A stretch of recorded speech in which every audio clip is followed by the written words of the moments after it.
Very good morning to all of you guys. Hope you guys are doing well. And first and foremost, let me appreciate or congratulate you guys on making sure that you're participating for the live session, even though this is not the usual time. We are supposed to have our Friday full-time virtual class. The full-time virtual class on Friday is supposed to be from 4 p.m. Until around 6 p.m.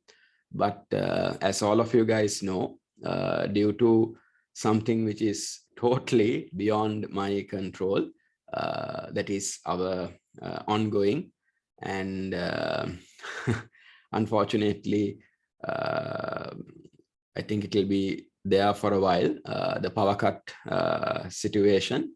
Yes. So when we check the schedule, especially in the area that I am living in, my residence, the power cut schedule is exactly right. At least the first phase of it is exactly at the time that I'm supposed to conduct your class from 4 to 6. So therefore, I realized it is not possible for me to do the class at the usual time. And even if I try to do it after 6, right, late evening, the second phase of the power cut schedule also starts impacting that plan.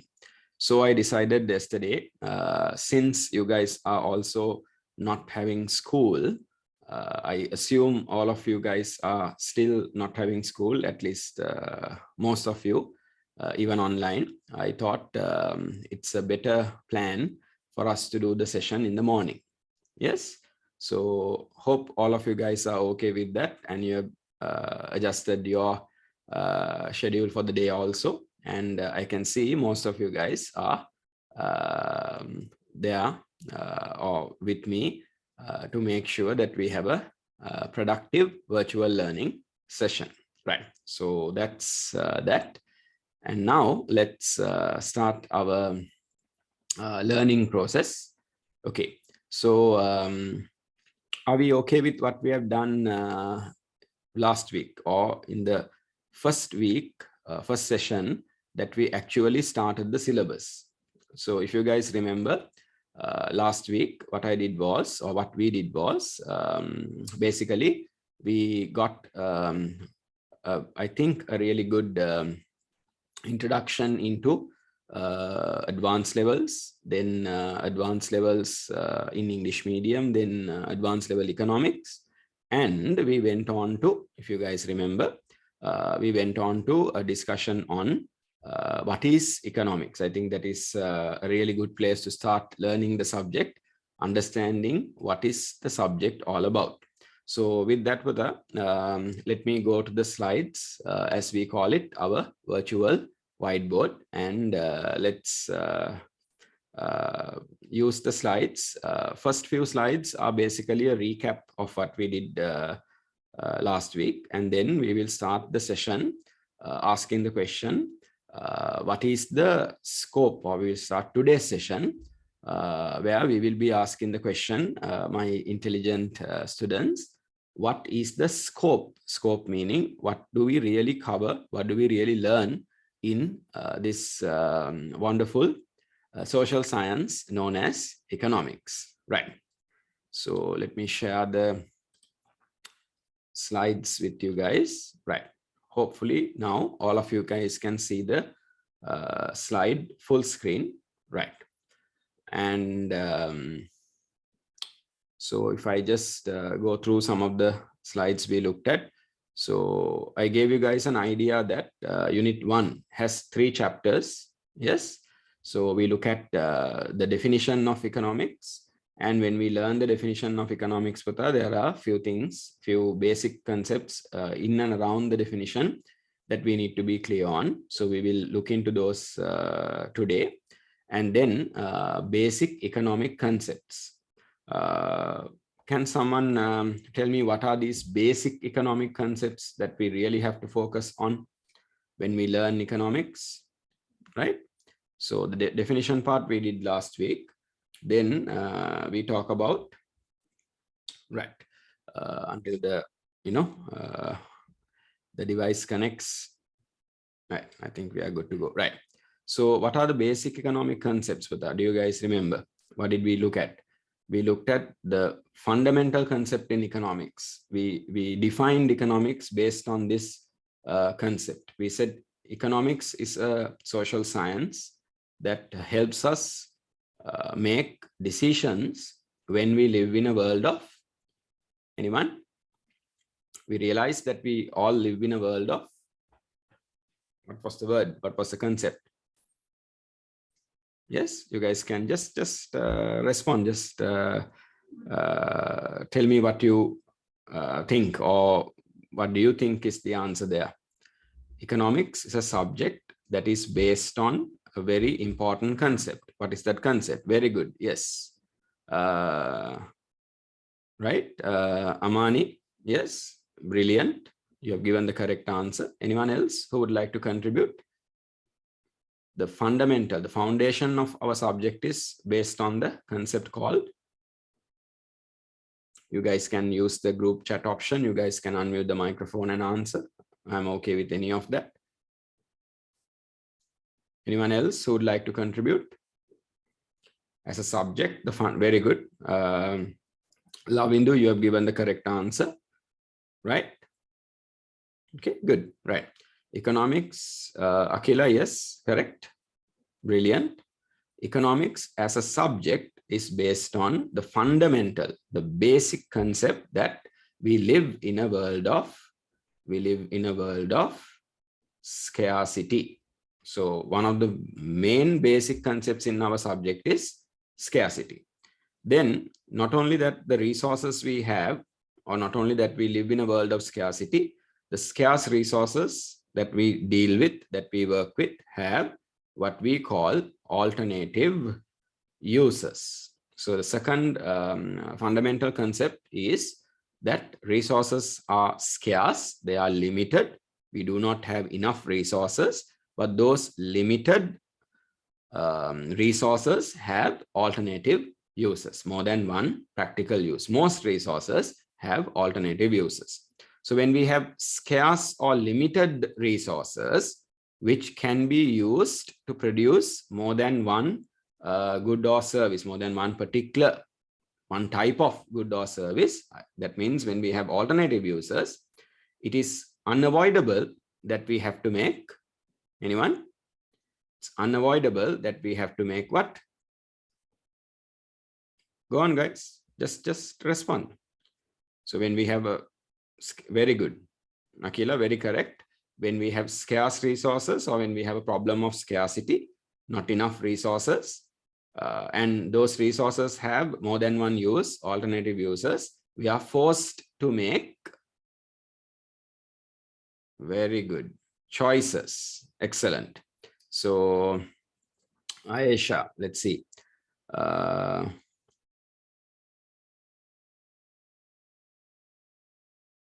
Okay, right. Aisha, Pata, just give me a few minutes. I will answer, or I will clear your doubt.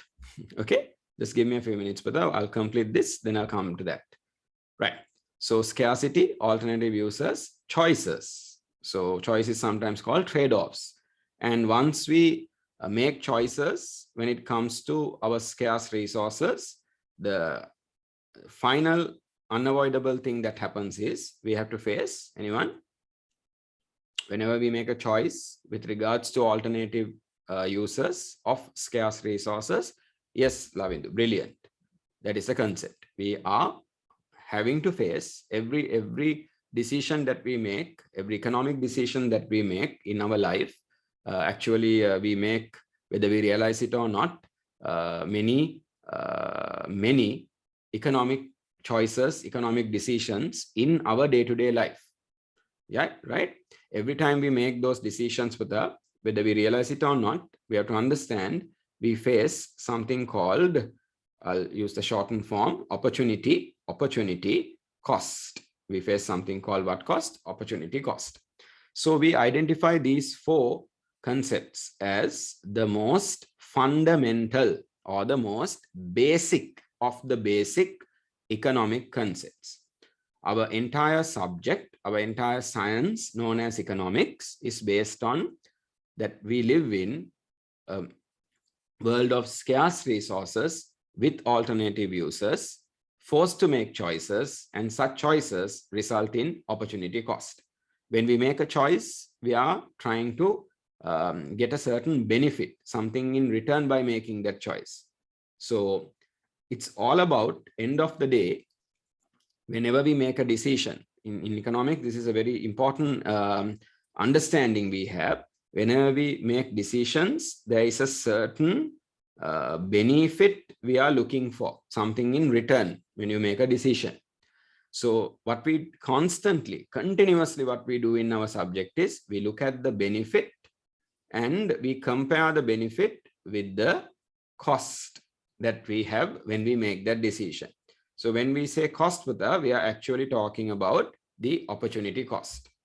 Okay, we make choices when it comes to scarce or limited resources with alternative uses.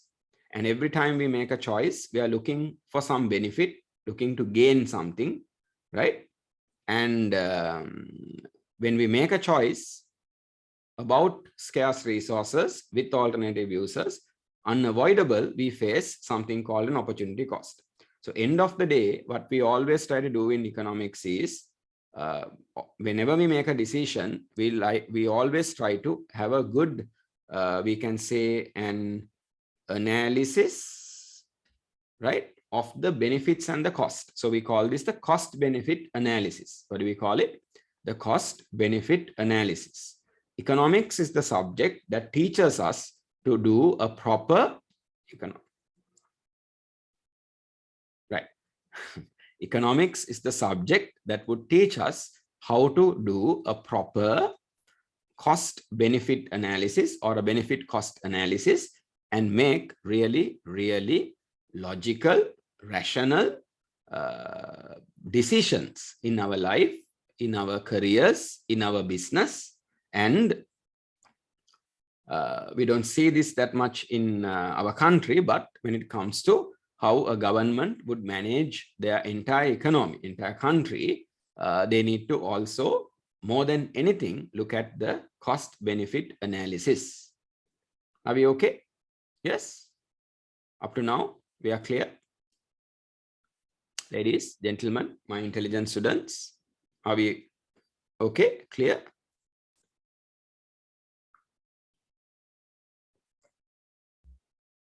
Yes, because you guys have to respond, otherwise I get lost, right? That's the challenge about, what do we call? Virtual classes, online classes. Yes, Lavindu, let me see. Because your question is connected to what we're discussing, I'll answer it now. Always cost is higher than the benefit. Not exactly, Buddha, right? That's what we are trying to do. So whenever we make a choice, whenever we make an economic choice, what is an economic choice? Economic choice is any choice, any trade-off, or simply any decision that involves, that is connected to scarce resources. Whenever we make a decision connected with scarce resources, it becomes an economic choice. So I think for you guys, the most or the best example of a scarce or limited resource for you guys would be time.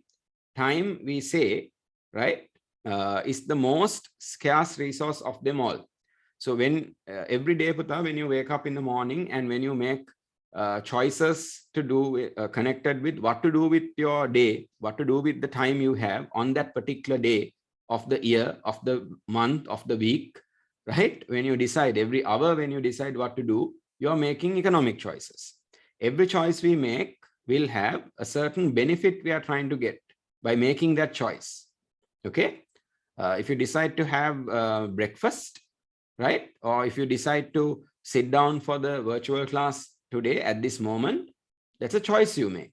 That choice has a benefit you're expecting to gain. And because you're making that choice, you have to give up the next best thing you could have done with that time. So that is your opportunity cost. So it depends on person to person, right? How much value, how much importance you are giving to the benefit you get from making the choice, and how much importance you give to the opportunity cost. So depending on that, that's why you compare the two. It's like putting benefit and the cost, opportunity cost, on two sides of the scale. You weigh it up and see. That's the analysis part, Putta. You weigh it up and see, is the benefit for you, for that individual, right? For that individual, for that business, for that government, or the decision maker in the government, policy makers we call them, politicians you can say. So we have to always look at this balance. If the benefit you feel is greater than the cost that you're incurring, the opportunity cost, then it's a good decision to make. That is what we call a rational economic decision, a logical economic decision. Lamidu, I hope I gave you an idea that hopefully clears your doubt. Are we okay? Yes? Right. Excellent. Then before we move on, let me quickly also say this. There are two other chapters that we really have to cover in Unit 1, the introduction unit for our subject, economics. That is production possibilities model, which talks about a country's production capacity, ability to produce goods and services. It's a very interesting model. Economics as a scientific subject, we use several models. Today we will talk about one of them, a very popular model in economics, circular flow of income and expenditure. We will go into that in detail. It's a really useful model for us. A similar model is the production possibilities model. Every country, we believe, has a production possibility. And when we show it in a diagram, we call it the production possibility frontier, production possibility curve, or boundary. Just have a basic idea about that. At least make sure you have heard the words production possibilities model, or boundary, frontier, or curve. We will learn them properly later on. I'm just giving you an idea, right? So that's the second chapter, very interesting. And the third and the final chapter of Unit 1, third and the final chapter of Unit 1 focuses on economic systems, right? Economic system is the way a country is basically going to use their scarce or limited resources and solve some basic economic problems. These basic economic problems are the very famous problems that even a person who might not have really learned economics would know. We refer to them as what to produce, how to produce, and whom to produce. Kumak, kese, kasandaha, right? A very popular thing that most people have heard at least. So those are called the basic economic problems, using our limited or scarce resources with alternative uses by making choices. How do we, or what are the goods and services we are going to produce? How are we going to produce those goods and services? And how are we going to distribute those goods and services? That is, whom to produce. Who is going to get how much of the goods and services that we produce? So when we solve these three problems, we need to use a method to do that. That method of solving basic economic problems using scarce or limited resources, that mechanism, that method is what we call an economic system. So from one country to another, the economic system can be different. It's not always the same because there are different kinds of economic systems in the world, right?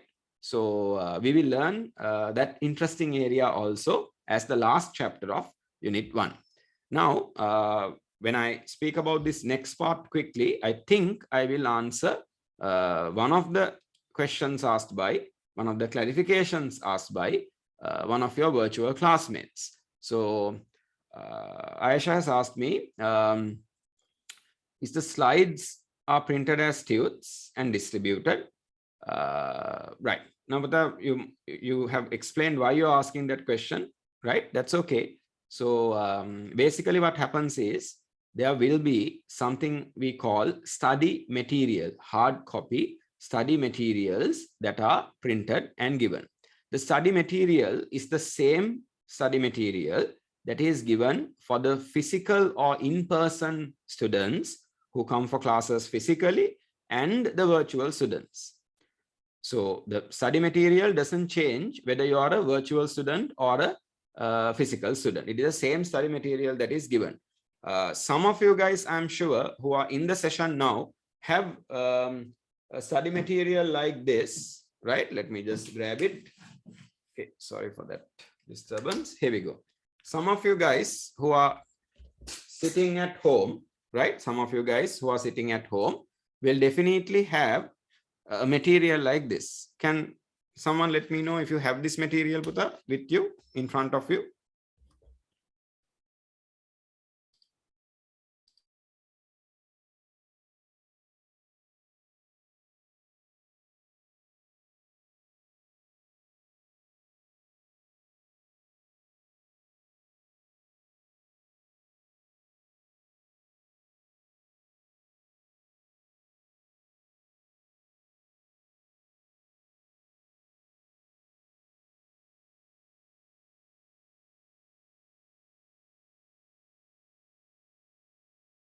Okay, so a few of you guys have raised your hand and some of you guys have responded saying yes as well. Right. So yeah, there we go. Some of you guys have this study material. So this is what we give.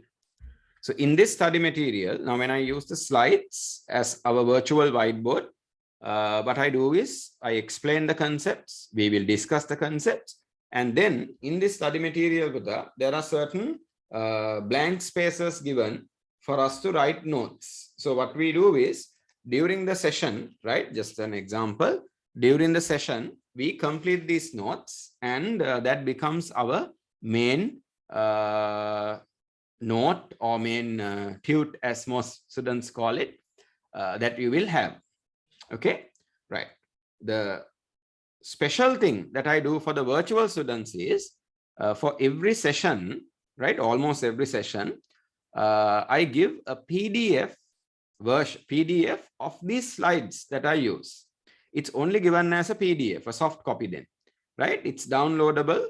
It's there in the Mind-Hub platform, the website. It is there when you go to the 2024 virtual classroom, right? You will have certain tabs, right? And one of that in the tab that says weekly session, below the session link and the details, you will find the PDF material. So it's a PDF of this particular slides that I am using on that particular day. If you want to, I'm not going to say it's a must, that is up to you, Buddha. If you want to, if you have the ability to do it, then you can basically download and have a printout of the PDF, right? That's up to you. And what I'm giving as the PDF, remember, it's what we call a student version. It is called a student version. Even in the PDF of the slides, the same spaces that are there in the study material will be there. Why I do that is, that's the only way I can make sure that we have a engagement with the session, right? While you sit down, key, we talked about this last week, when you sit down for the virtual session, online class, when you sit on a chair in front of a table, right, you need to, like you would do if you had come for a physical class, you need to write notes, pen on paper things we have to do, because end of the day, why is it important to write and go through all the pillars of learning, even though you're doing this virtually? Because your final exam is paper based. You have to write your answers. So therefore, even though you guys are virtual students, we will need to do the normal thing we do, that is write notes, draw diagrams, do calculations, all the fun we need to have that a physical student would have. Okay, right. So the PDF is a student version of the slides that I am using. The main material is this printed hard copy. That is when you pay the fee for the class, each of you guys, right? It's not one tute for a month. That doesn't work. That might have worked in O levels. That might work in some of the other subjects in advanced levels. But economics, each unit is bigger. So there is a material that is given, some units. Now, for example, I was about to explain that unit 2, sorry, I was about to explain that unit 1 has 2 books with that, right? Study material. So I'm trying to explain the study materials here. So for the first chapter, we cover the first chapter in book 1, right? Then for the second and third chapter, you will get another book that looks like the one I showed. That is the second book. So there are 2 study materials, spiral bound, very complete, very updated materials you will get. And we will complete them as well. Some parts will be printed, some parts we'll have to complete. The material will have test your knowledge questions, all that. It's a very comprehensive thing. So for unit 2, there will be 2 study materials. For unit 3, there will be 1 study material. So likewise, right? So we have planned everything that way. Then, so I think Aisha,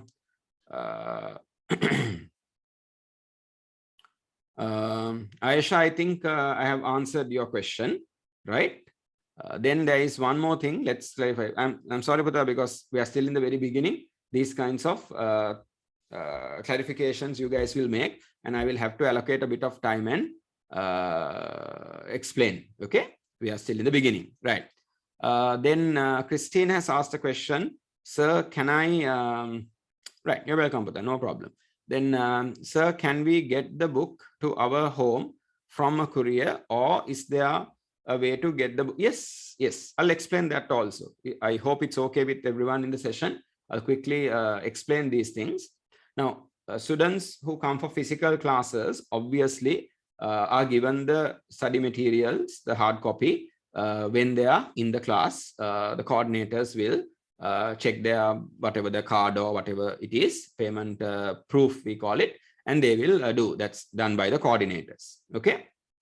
Now, if you're a virtual student, you basically have put 2 options. So the first step is make sure that you guys use, I think in your WhatsApp groups, we have posted, if you're a virtual student, okay, we have posted basically the payment link in your WhatsApp group also, right? Or when you go to the website and go to the classroom, you can find it, Putta.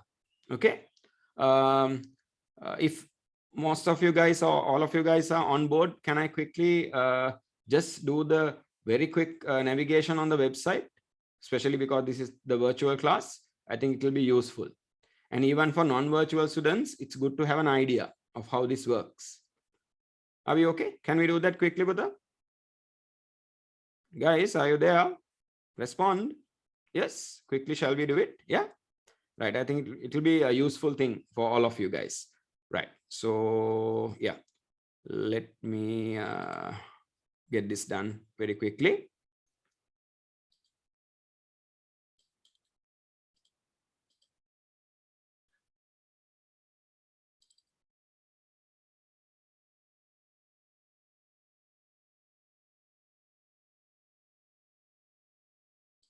Right now, okay.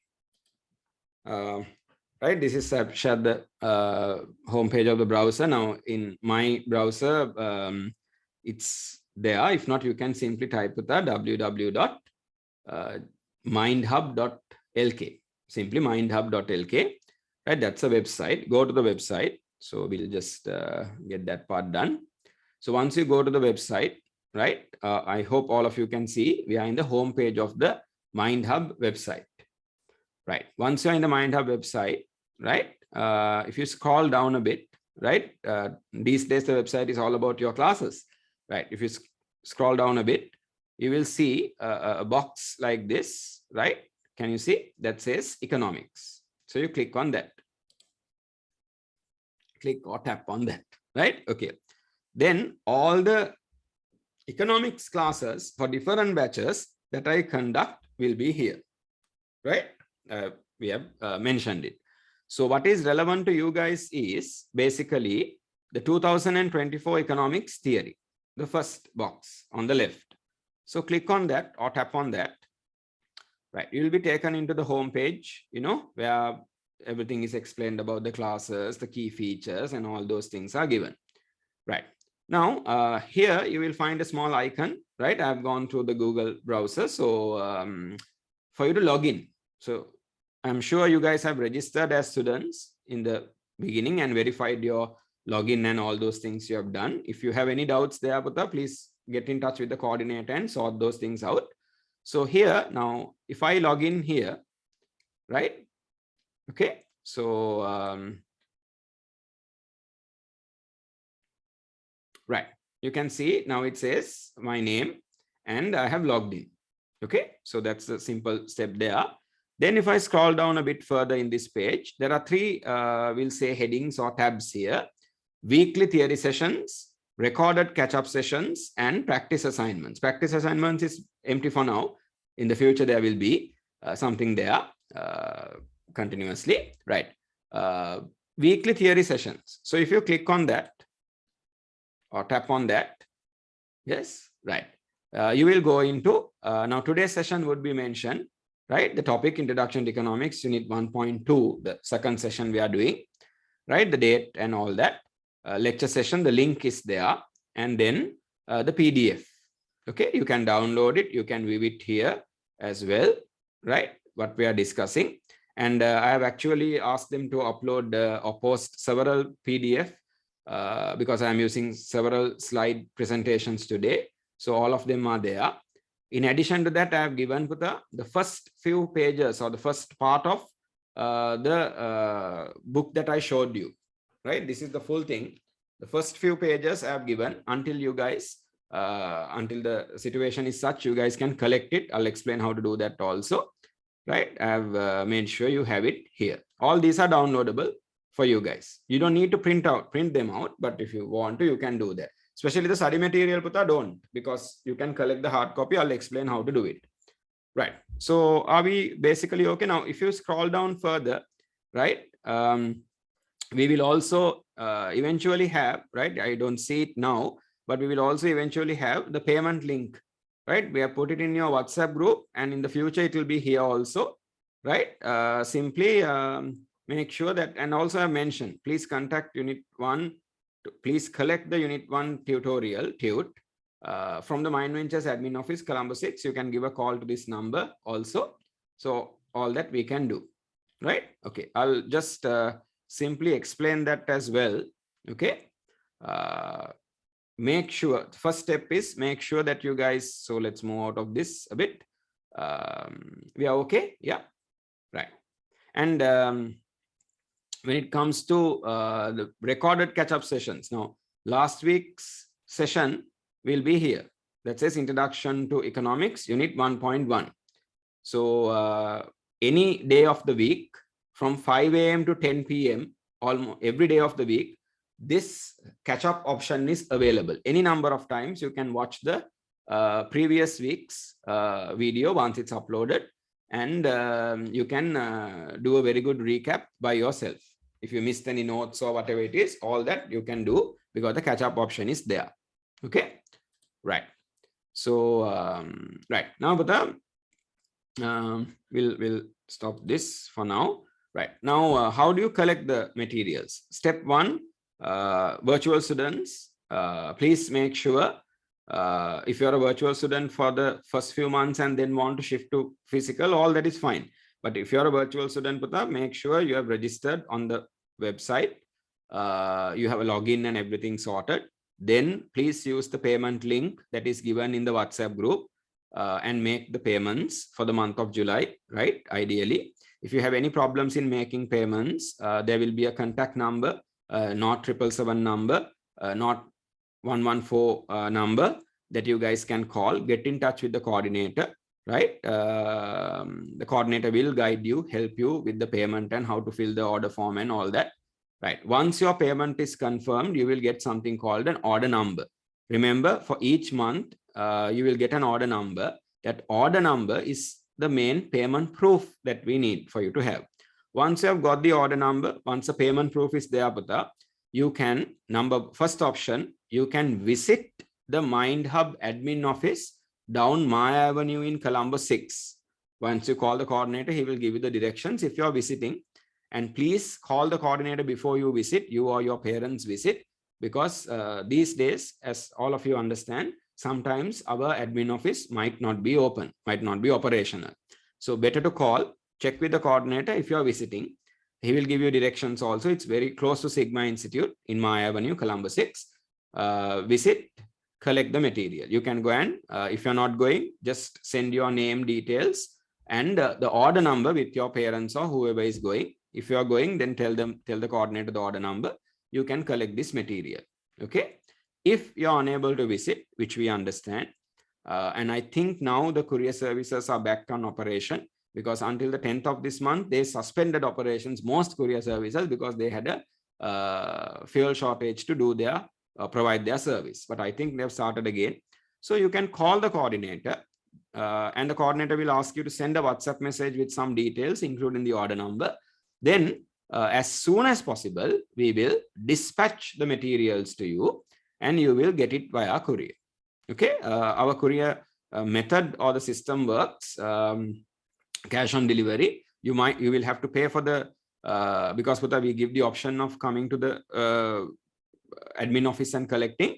If you want it to be couriered, we can do that. We will coordinate that for you. We will arrange that for you, but you might have to incur the courier charge and get the material, right? And much as possible, what we try to do is whatever the materials we are giving, hard copy materials we are giving to the students, we try to do it in such a way so the number of times you have to pay and get things couriered is lesser. So we will try to keep the entire thing ready at once, right? Of course, we can't give all the study materials for the entire 2 years at once, but we will keep that in mind. I think I was pretty clear. Are we okay? Now, I think you guys are very clear on the process of the MindHub platform and the Econ-Hub virtual classes. Got it? Right. Excellent. So if there's anything else on that, you can ask. I think we are okay for now. So with that, Putta, let's get back to our discussion. Yeah, right. Okay. So it's a very comprehensive thing that we are trying to do. So, and with your cooperation, with your support, I think we can have a very productive virtual learning experience. Right. So back to the slides. Right. Hopefully you guys can see. Yes. Right. So we are clear. Then these next few slides I'm going to run through very quickly. Right. Basically, Putta, we spent a bit of time here and got ourselves a pretty good idea, I would say, about what economics as a subject is. And when we define economics, how do we approach a good definition for economics? Also, how we actually understand or how we build a good definition for economics, or what should a good definition for economics talk about? If anyone was unable to be a part of, right? Are we okay? Yeah, there are some connectivity issues, I think, with Aisha, you are back in the session. We are okay with that?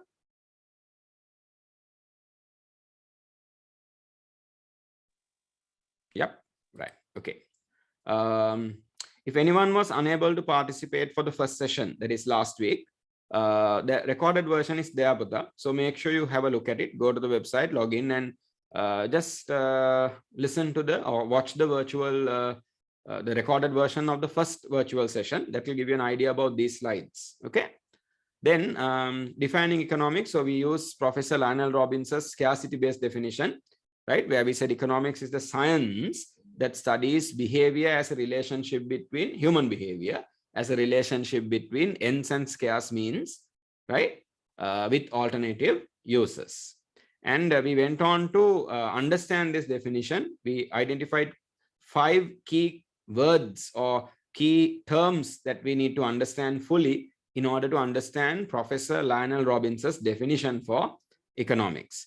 Why do we say economics is a science? Why do we say it's a social science, right? When we say ends in the definition, what does Professor Lionel Robbins really mean with that word, right? It's all about human needs and wants and satisfying them using goods and services. Scarce refers to limited or scarce resources the fact that we don't have enough resources.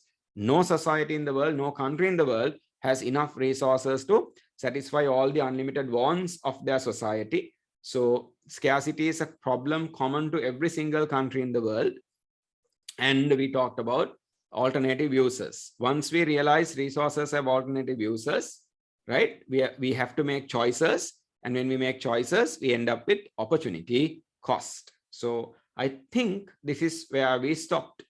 And we realized because we very much strongly believe that scarcity is the fundamental problem, and every society faces the problem of scarcity.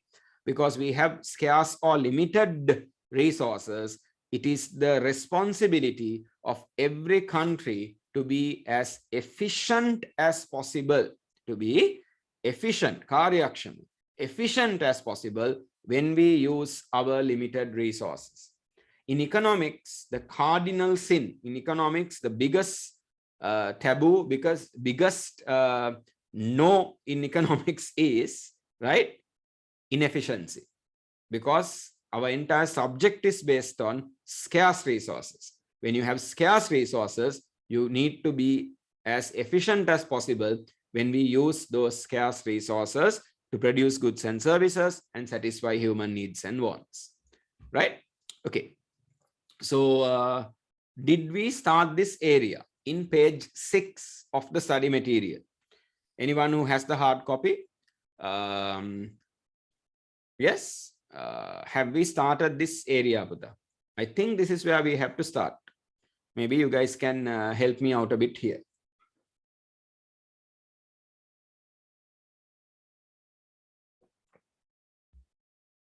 Ladies, gentlemen, are we there? Remember, Buddha, did we do this particular illustration? What do we really learn in economics? The scope of economics? We haven't started. No, we haven't. Right. Okay. So, Buddha, I think this is the place we need to start. Yeah. Right. Now, this I'm going to use this particular illustration. I'm going to talk about this a bit because it's very important to understand the. I'll just write that word here. Right. What we are trying to do is understand the scope. Hopefully you get that meaning of that word, right? Scope, the width and the depth and you know, everything about the subject. Scope, right? The coverage, right? Scope of economics. We really want to understand the scope of the subject, right? What do we really cover in this subject? So there are two models we can use. One is this, right? A simple model I have built. And the other one is a very famous model in economics called the circular flow of income and expenditure. That is that complicated model. If anyone has the hard copy of the study material that you have in page 7, don't worry, you know, the spider web like thing, it will make sense once we learn. Okay, my intelligent students, first things first, in economics, we realize there are certain fundamental concepts that we have to learn, because in our subject, we all are making decisions in a world of scarcity. Economics is where we have to make decisions in a world of scarcity. When we make decisions or choices in a world of scarcity, we will have to understand and deal with, these fundamental economic concepts, the central economic problem, scarcity of resources. Yep, scarcity of resource. This should be printed in your material, so don't worry about writing it. And if there's anything for you to write down, I'll let you know, but I'll explain that. I will say that, right? And it will appear in a in blue color, light or dark shade of blue. If something appears on the virtual whiteboard, that means it's a note you have to write down, take down. Okay, right. So we deal with scarcity. Those scarce resources have more than one use, alternative uses. So scarce resources or limited resources plus alternative uses, we end up with a problem of choice. Once you make those choices, you definitely end up with something you have foregone or given up, which is basically the opportunity cost. So when we live in a world of scarcity and make decisions, we will definitely encounter, we will have to deal with scarcity, alternative uses, choice, and opportunity cost, right? So that's the central economic problem that's on one side of our scope of the subject. Then we have to make these decisions about 3 economic activities. What are these 3 economic activities, right?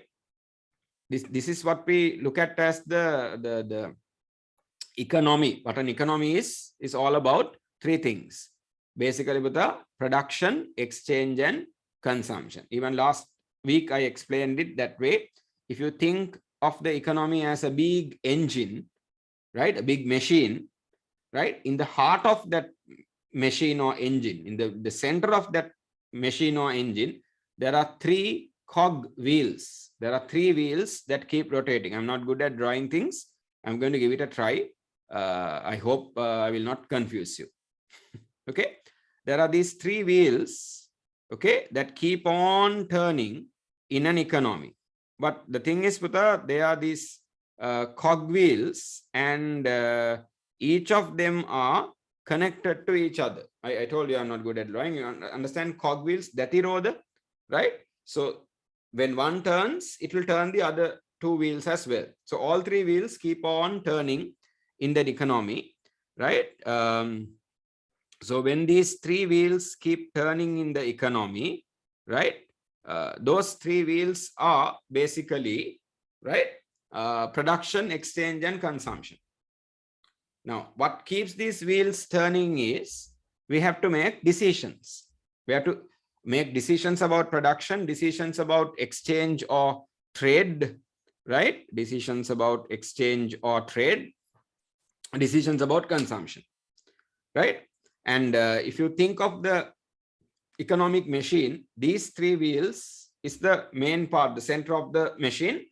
These 3 wheels keep turning and everything else starts working as long as these 3 wheels keep turning. These 3, we refer to them as, right, these 3 things are called with the, we can use different words. I can use the word basic or key. I'll use the word key for now. Key economic activities. We call them the key economic activities. As long as these 3 key economic activities keep taking place, that economy is functioning. That means that economic engine is working. It's running. But if these 3 wheels stop turning, that means the economic engine has shut down. The economy has died. Okay. In the Sri Lankan economy, we call this, now, when we talk about production, exchange, consumption, always remember, Buddha, we call this, right? This discussion is called the, when we talk about production, exchange, consumption, we are talking about the real economy. We are talking about the what economy? Real economy, right? The real economy is that production, exchange, consumption. Got it? Production of goods and services, right? Exchange of goods and services, and consumption of goods and services. This is what the economy is all about. Any situation where these 3 activities are happening connected to each other, that's an economy. Economy, right? So in Sri Lanka, there is a real economy. Now in Sri Lanka, we have 3 main crises that we are dealing simultaneously. You guys understand that word? What does simultaneously mean? Ladies, gentlemen. What does the word simultaneously mean? At the same time. Very good. Thank you. I don't need the dictionary meaning, man. Just a simple thing, at the same time. So Sri Lanka is simultaneously dealing with, Sri Lanka has become crisis land now, right? So we have many crises, many fires burning, and literally also fires burn. That's a dangerous thing. Anyway, right? We are dealing with simultaneous crises. So one, I think that's the way to say it. So one of the crises, now we started with what we call financial. right? What we call a financial crisis. That was partly connected to a Forex crisis. Forex meaning the foreign exchange rate. Okay. So, right, financial crisis is basically in a way a debt crisis. We have a huge amount of outstanding loans we have to pay. In dollar terms, a bit more than 50 billion US dollars, right? 1 billion is 1,000 million, right? More than 50 billion US dollars we are in debt. Over the last many years, we have collected this debt. Outstanding loans we have to pay. So financial or debt crisis. Now we have a Forex crisis. So these are more financial, they are money-based, financial, these two. So these two crises are part of the, I'll just move this for a bit here, okay, right? These two crises are part of what we call the financial economy. So there is a financial economy. So these two are part of the financial economy. Whenever the financial economy goes into crisis, my intelligence students, there is a good chance, which has happened in Sri Lanka, it starts affecting. So now we have a real economy, not real economic, right? Otherwise, right? Real economy crisis. So when we say there is a real economic crisis, that's where these three wheels of the economic engine are affected. What are the activities that have to get affected for us to say there's a real economic crisis? What are the three activities that have to get affected for us to say there's a real economic crisis, Buddha? I'll count. You guys can.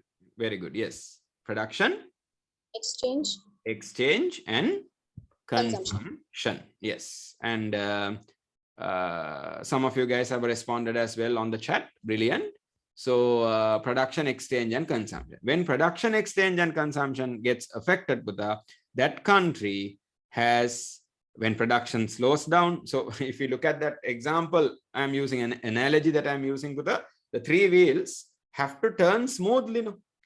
Very easily, very smoothly, the three wheels have to keep turning. And when they turn very fast, that means the economy is growing, economy is doing really well. In Sri Lanka, now how do these wheels turn smoothly without any friction? We need to have, if you think of an engine, Buddha, we need to have some oil or lubricant. When you put oil or lubricant, now most of you guys might be using bicycles these days. If you oil your chain and the, the cogwheels and what do you call this, the cassette and all that, I mean, if it's a gear bike, those things, if you oil it properly, right, then it will work smoothly. It's easy to ride the bicycle, pedal the bicycle. Likewise, so you need to have enough lubricant, enough oil, and then the wheels will turn properly. That oil or lubricant in this economic machine, for these three wheels to turn easily, that oil is what we call finance, money. Only if you have enough finance, money in the economy, these three wheels will turn smoothly. Now look at the top right hand side corner of the slide, virtual whiteboard. Where did our crisis start? Of course, some people argue all of this began with a political crisis that we will debate later. Where did we start with that? We had a financial crisis. Finance is the money part of it. So when you have a financial crisis, what will happen? That finance required, the lubricant required, the oil required for these three wheels to turn easily now is less. So then now there is a friction. The wheels are turning, but with greatest difficulty. It has slowed down. Did I make sense? Okay. So that's a way to look at the problem we are facing. Right? Our real economy is slowing down. Okay. Right. Okay. So we'll come back to that later. So what are the three activities? Production, exchange, and consumption. Now, who are actually making these decisions? We talked about the decisions and what those decisions are about. Production, exchange, consumption. Who makes these decisions with them? These decisions are made by four main parties in most countries, right? Households, business organizations, government, and rest of the world. So when you take households and business organizations together, right? Households and business organizations together, that is what we call, right? That is what we call, you guys might already know this, households and business organizations are known as the private sector. So when someone says private sector, right? What are they talking about? Who are the, now, what are these called? We can call them decision makers, and very commonly we call them key economic, right? Key economic. So here also key economic activities, right? Here we say key economic agents. If you don't like the word agents, you can say decision makers, key economic agents. So there are 4 economic agents in most countries in the world. There are some countries where the 4th one is not there, but most countries have 4. Right. Out of that, households and business organizations fall into the what sector? The private sector. So you have to know certain things. Private sector. In any country in the world, households. Now, households is the proper economic word. The proper economic word, technical word is households. You and I might call them families, family units, households, right? Households are the biggest in number in any country in the world. The biggest number is the households. Okay, right. They're the smallest economic unit, but the number is big, right? Many households are there. So households, then business organizations fall into the private sector. The government is called the public sector. You guys know these things, I'm sure. Public sector. So normally an economy will have a private sector and a public sector. When you take the private sector and the public sector together, right? Yeah, I'll just show it here. I'm sure you guys can see it, hopefully, right? When you take the private sector and the public sector together, right? That is what we call the domestic economy. Have you heard of that word, Buddha? Domestic? The domestic economy comprises of 2 sectors. What are the 2 sectors? Private sector and the public sector. 3 economic agents: households, business organizations, and the government. Domestic meaning operating within the country. But today in the world we live in, almost all the countries in the world, with a few special countries, I'm not saying special because, okay, let me use a different word. With the exception, you guys understand that word, right? Exception. There are about 2 or 3 countries, maybe a few countries with that, right, in the world that don't have the 4th sector or the 4th economic agent. That is rest of the world. Now, if you take a country like North Korea, right? There are 2 countries there. No? There are 2 Koreas. There's the South Korea and then there is North Korea. North Korea is a closed economy. North Korea is a what economy? Closed economy. They are closed from ROW. What is ROW? Rest of the world. They are closed from rest of the world. The only country North Korea deals with is China. That also with some limitations, they'll deal with China. They have a few contacts with Russia. Beyond that, North Korea does not deal with even their own South Korean brothers and sisters. They don't deal with. They are isolated country, right? So that's a good example. That is North Korea. So apart from, apart from countries like North Korea, most countries in the world, Sri Lanka is what we call. Sri Lanka is what we call. And so if we talk about a closed economy, Sri Lanka is what we call an open economy. That means we are open to the rest of the world. We are open to the rest of the world. We deal with the rest of the world. We are open economy. Can someone tell me when Sri Lanka became an open economy, a full open economy?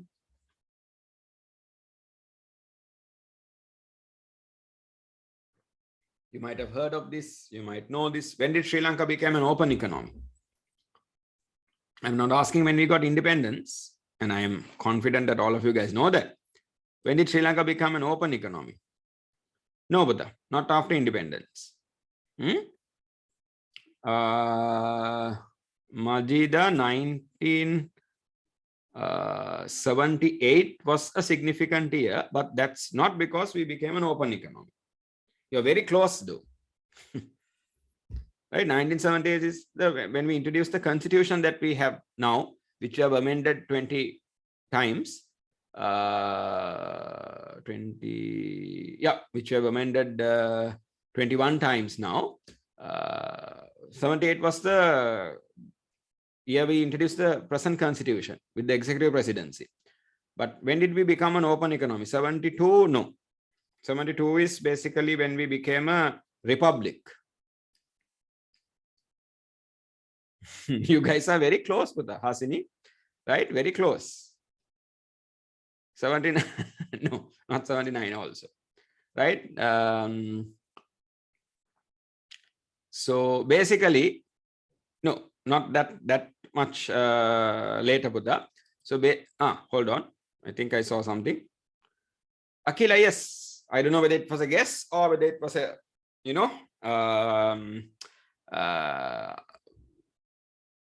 answer that you gave after thinking about it. So basically, Buddha, yes, in 1977 or since 1977, right? Since 1977, right? Sri Lanka has been an open economy. In 1977, we made a decision to open up our economy. We opened our gates and said, rest of the world, come, Sri Lanka, right?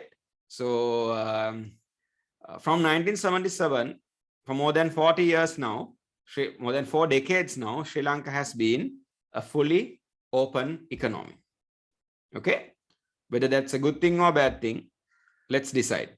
Now, before 1977, there were periods of time after independence that Sri Lanka was dealing with the rest of the world. Then there was a certain period from 1972 onwards until about 1977. It's basically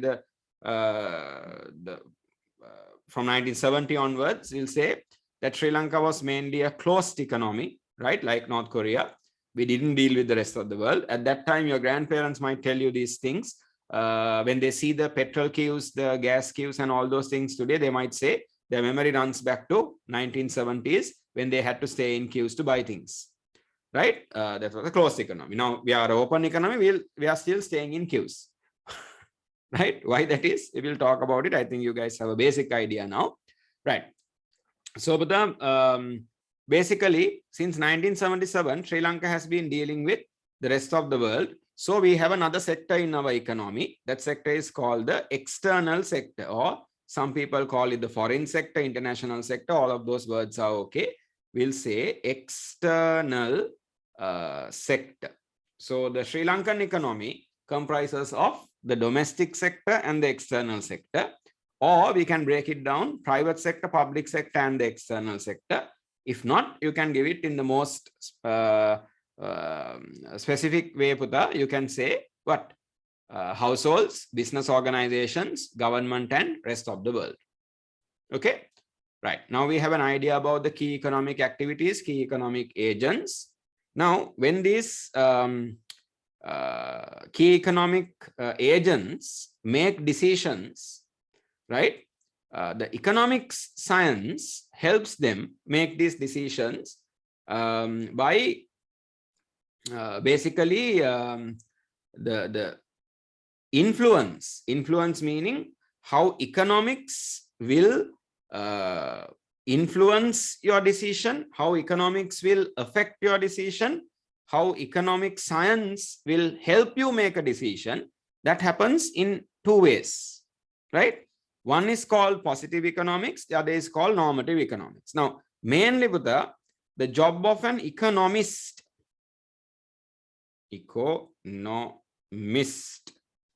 right? The job of an economist. Who is an economist?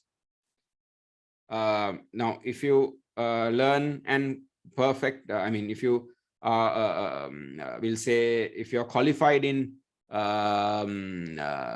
chemistry, you become a chemist. right? If you're qualified in medicine, you become a doctor. No? If you're qualified in physics, you become a physicist. If you're qualified in biology, you become a biologist. If you're qualified in economics, you become an economist. Economic scientists are called economists. So economists have a job. The job economists have is specially to guide and influence the decisions of the policy makers. Who are policy makers? My intelligent students, any idea? Who are policy makers? Who do you think, Buddha? Who are policy makers in a country? We all make decisions, by the way, households, business organizations, government, rest of the world, we all make decisions, but who are the policy makers in a country? Okay, good. I'm getting some answers, right? All of you guys, Buddha, right, should try to contribute. Just think, just say what you think. So Lavidu has said central bank, Amani has said government. Yeah, okay. Who are the policy makers? Yeah, all of these are connected to that. True enough. Simple meaning for the policy makers are the politicians, people who govern the country. Right? Yes, there are policy makers at the central bank, but the central bank is mostly playing the role of the economist, giving the advice the government needs and putting in place the government's policies. So it is the government or the politicians who has to make the policies. They are called the policy makers. We have 225 intelligent people that we have given the responsibility of acting as our policy makers. Sri Lanka is a democracy. All of us, the 22 million people, can't go to parliament every day and try to run this country, right?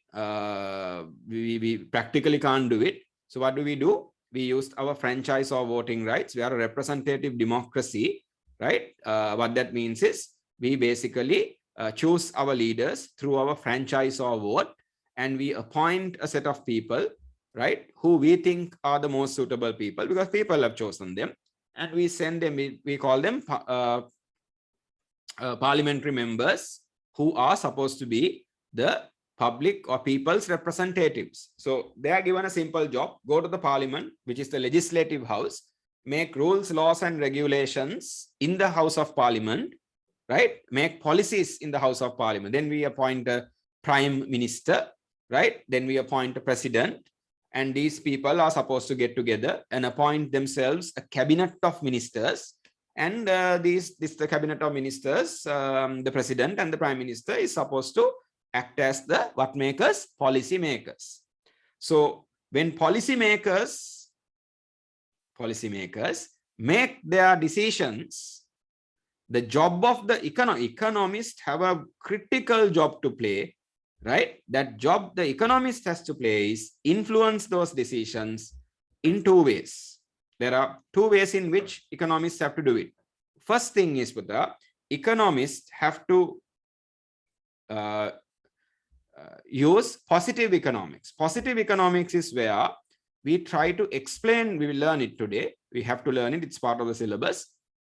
Positive economics is where economists will have to explain to the politician. Politicians are supposed to be specialized in. Politicians are supposed to be good in. Politicians are supposed to be efficient in governance, governing the country, right? Their job is to govern the country, right? So give leadership. So when politicians govern the country, right? Rajapalane, govern the country. Yes. And when they make decisions, politicians are not expected to be experts about the economy.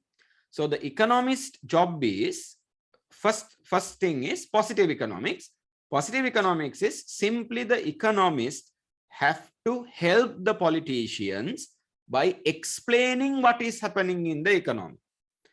So positive economics is all about explaining the situation.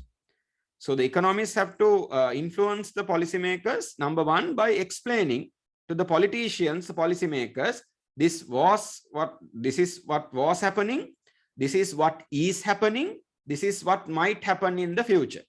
Was, is, might.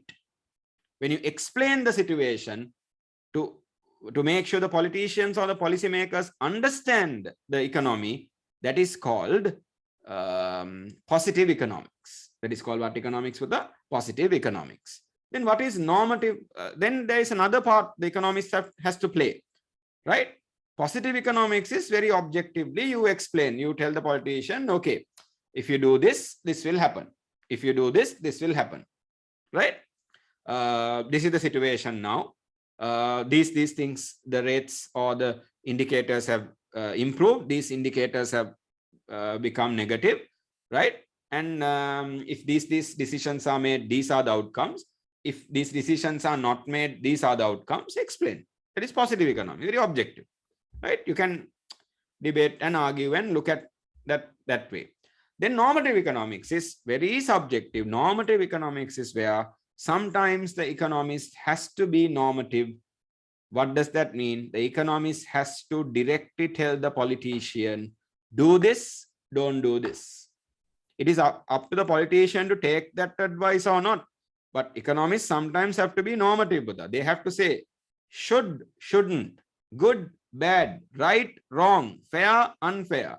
Take an opinion. If you give an opinion about something, if you say something is what needs to be done, what should be done, that's called normative economics.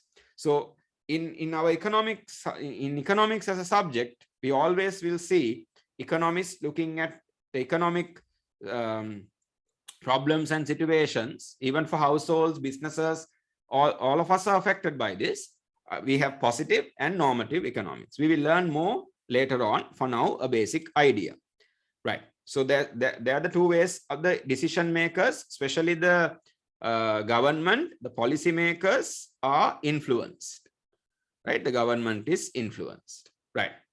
Are we okay with the basic idea, right? The two ways the economists say things, statements, right? Don't overthink, we will learn in the future, right? Then when we really try to analyze, when we really try to learn economics, right, and the decisions we have made, how production, exchange, consumption is happening or taking place, right? When we try to understand the different economic agents, all that, there are two levels of analysis.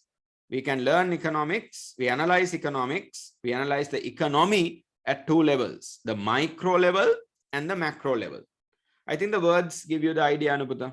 The micro point of view is when you look at individual economics, right? Individual household or individual business, right? One decision made by the government, a tax or a subsidy, about one tax or one subsidy, something like that, right? So that is called microeconomics. It's important. Only if you learn the small unit first, you can understand the big picture. Macroeconomics is when you look at the entire economy at once. Okay, micro and macro we'll learn. For now, I want you to have a basic idea. So are we okay? I think we are getting ourselves a really good understanding, bit by bit, a good understanding of the scope of economics. Remember, that was the objective of this first model that we are using. What is the scope of economics? Okay, how are we doing, Putta? Are we okay? So now when someone says the word economics or economy, you guys do have something to say about it. You guys do have some kind of an understanding of what is going on. Okay, right.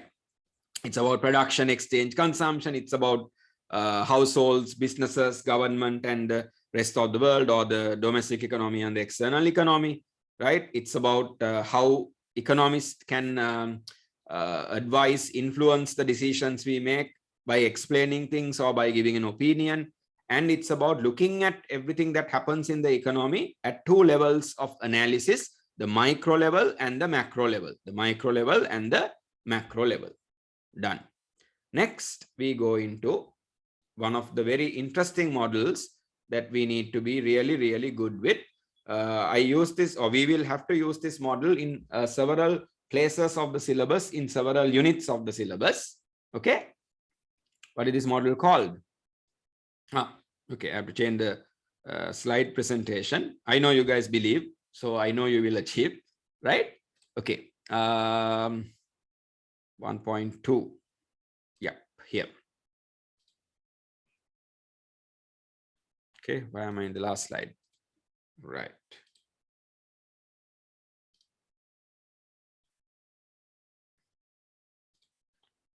Okay, done. Excellent. So basically, we have to start learning about what we call the circular flow of income and expenditure.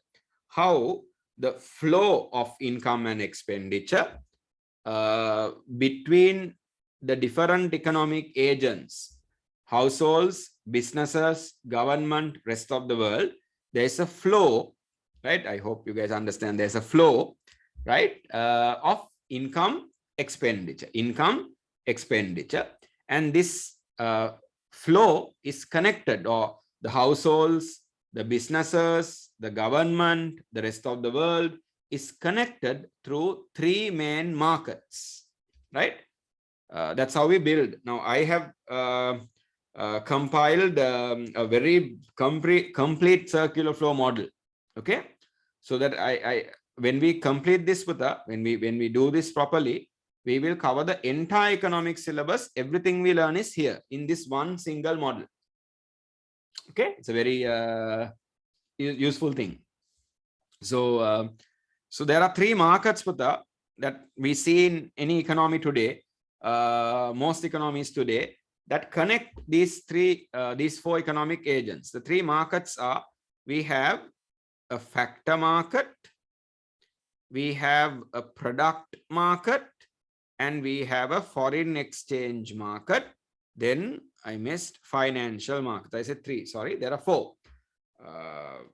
Four markets that are there. That is factor market, product market, financial market, and foreign exchange market. I will give you a basic idea about these four markets as I explain the model, as we discuss the model. And if you want to, anyone who has the hard copy of the study material, right? If you don't have the hard copy, please don't worry about it, right? What you guys have to do is then quickly in your notepad or notebook that you have at home, just in front of you on the table, right? Quickly make a note, right? Later on, when you get the hard copy of the study material, you can complete your notes, no? Right? My intelligence students, I just want to quickly check something, but I think we missed it. Where is the study material? I remember opening it up.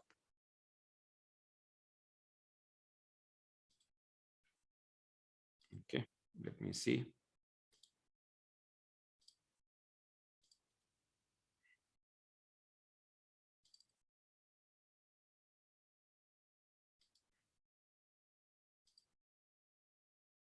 Right, now in the study material, I think there is a small area you have to come. No, I've given it printed. No, fine.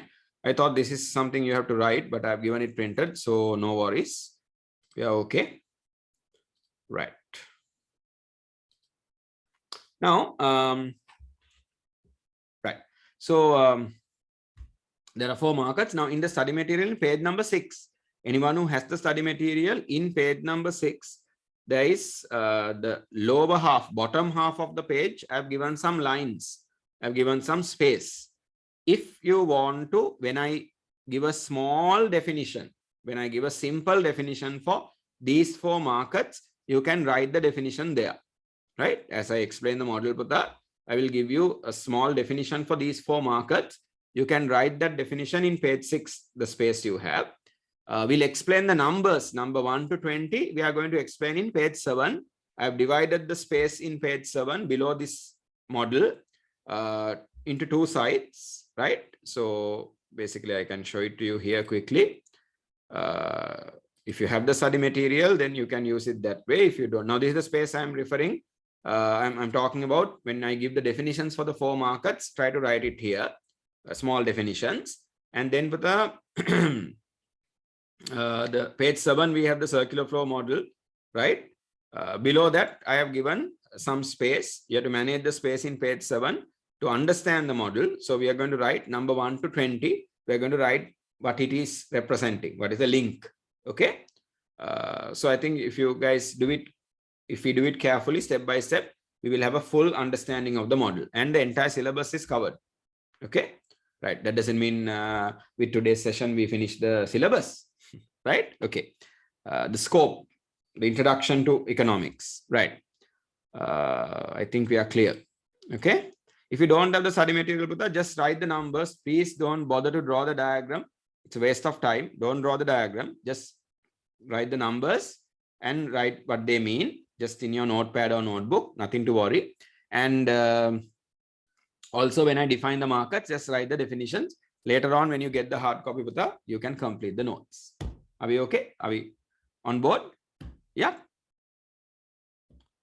Yes or no?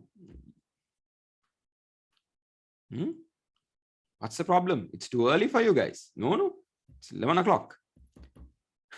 Right? Okay. Right. Now, hold on. What was the time the class was supposed to finish?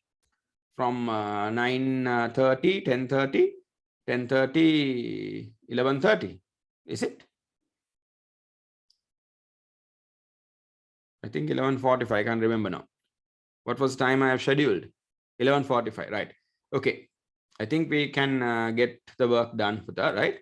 A few minutes I might need to take here and there. Right. But we are all focused on the learning, so nothing to worry. Okay.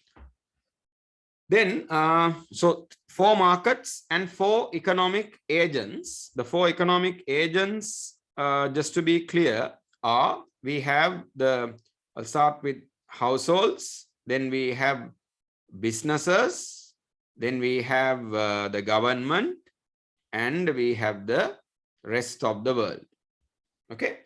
So this model is actually connecting the households, businesses, government, and rest of the world through 4 markets: factor market, product market, financial market, and the foreign exchange market. Forex meaning foreign exchange market, right?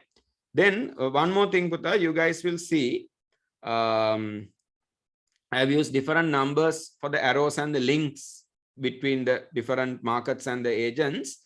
And in that process, remember, it's not directly there, but this the real thing that connects all of this is production, exchange, consumption, right? It's not directly there, but it is there. Okay. Then, now you can see number 1, 3, 5, and 7. Maybe I can just highlight them also quickly. Number 3, 5, and number 1, number 3, number 5, and 7. Those arrows are a bit different. And when you write them, I want you to use a different color. When you write the meaning for number 1, 3, 5, and 7, those odd numbers, 1, 3, 5, and 7, only for those 4, when you write, I want you to use a different color. Is that clear? So get ready so that we can do this properly. Make sure you have a blue or a black color pen. That's okay. But number 1, now if you're writing everything else in the black color pen, at least write number 1, 3, 5, and 7 using the blue color pen. Just separate that a bit. Okay. If you have a red color pen or whatever. Are we clear with that? Right. So get ready. Let's do this properly. Ready? Right. Shall we? At least give me a yes or no. We are good to go. Yes. Again, the audio is clear. Yeah. Ready and good to go. Right. Let me quickly do this. Sorry.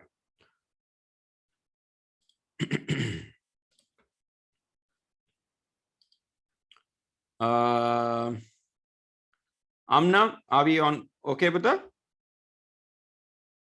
Just unmute your microphone and say yes or no. Yes, hopefully yes. Yes, sir. Okay. Right, good. I'm just randomly picking names. Okay. Akila, are we okay?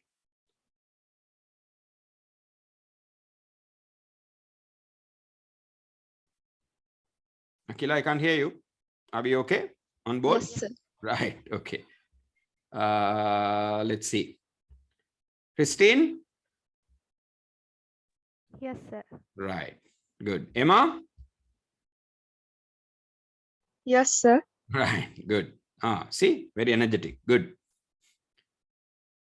Hasini? Yes, sir. Right. Excellent. Lavindu? Yes, sir. Right. Good. You guys are not sleepy, no? Good. Awake. Netme? Yes, sir. Right. I hope I'm saying this properly. Preetika? Are you there, Buddha?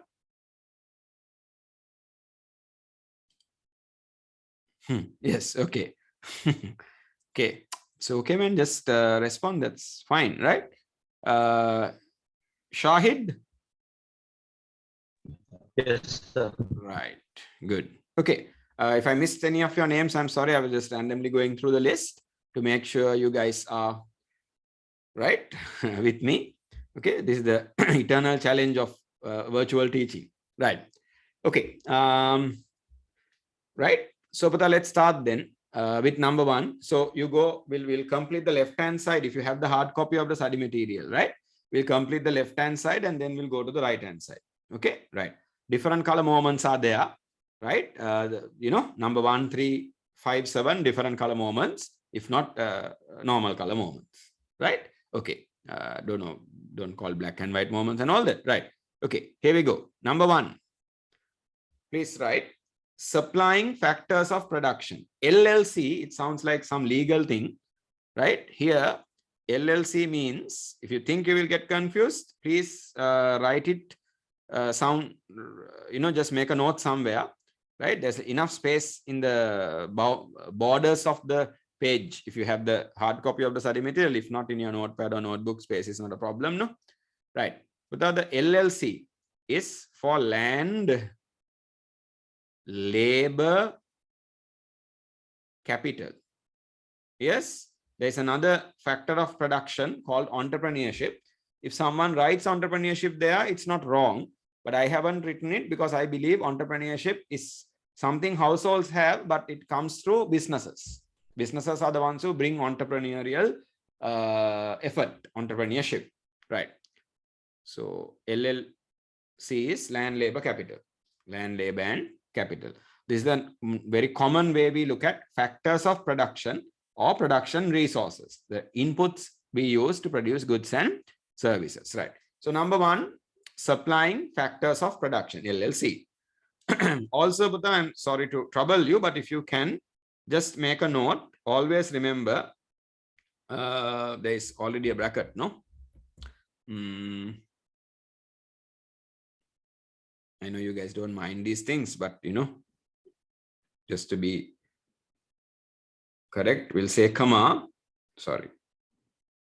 We'll say comma and write IE. What does IE mean? That is. You guys know this, no? What am I doing? I'm not teaching English here, right? That is, or IE. We call households with the factor owners. Households are factor owners.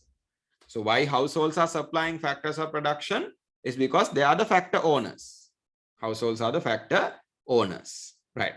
So your parents mainly, they earn an income by providing land, labor, capital, or labor is a physical mental effort, the human resource. Land is the natural resource. If they have any property or whatever, land or whatever it is, they can use that to earn an income. And capital is the man-made resource. Got it? Right. Okay, good. Now look at the diagram. So this arrow, number 1, goes from households to the factor market. It's going towards the factor market. That's why we are saying supplying. Households are supplying land, labor, capital. Why do households supply factors of production? Because the households are trying to ensure that they have something called right? So we'll explain number 2. I think number 2, normal color, right? It's appearing that way. Don't worry about it. We'll write number 2, right? Earning factor income. Now that's the keyword. Households need to earn an income. Why do households need to have an income? Households need to have an income. Then RWI, in case you're confused, let me explain quickly. R is for rent. Rent is the economic word for anything you get from land. When you sell land or any natural resource, whatever you get as an income is called rent in economics. W is for wages. Wages is the return you get for providing labor, physical, mental effort, right? Wages. And I is for interest, right? Interest. Interest is the return for capital. Okay, just the words for now, the words. So income, main focus is on income. Now, why do your parents work so hard? You know, why do they go through all this trouble? Sometimes they tirelessly have to work. They don't have time to rest, because at the end of the day, we need to earn an income, because income gives us a superpower, an economic superpower, right? The power income gives us is called purchasing power. The superpower income gives us is called what power? Purchasing power. So when we get purchasing power, we get the ability to buy goods and services. Your parents need to have purchasing power. Only if they have purchasing power, they can go and buy the different goods and services that are required for them, for you, and then for them to satisfy their needs and wants. Yes or no? When you guys pay the class fees, online class fees, when you fill the order form and make the payment with your parents, debit card or credit card, hopefully, definitely with their permission, right? When you make payments with that, you're buying a service. So to do that, your parents need to have an income. Your parents need to earn an income, and they need to have the purchasing power. And remember, today we live in a monetary economy. My God, what is a monetary economy? Monetary economy. Ladies and gentlemen, what is a monetary economy? Any idea? The word monetary comes from the word money. Today, basically, we live in economies where money is used as money is a medium of exchange. Today, we do everything, we buy and sell using money as a medium of exchange. That's why, Putta, your parents need to earn an income. Income is going to give them the purchasing power. Are we clear? Quick response. Yes or no? Are we clear? Yes, sir. Right. Good. The others, quick response. Yes or no? Raise your hand, Yes. say yes, something. Yes, right. Okay. Excellent. Right. So now we understand what households do in the factor market. They provide land, labor, capital, or factors for in return, they get an income. Now households have the purchasing power. Okay. Right. Then we look at the businesses. What do businesses do? Number 3. I'm sure you guys have written already. If not, quickly write it. Number 3. What do businesses do?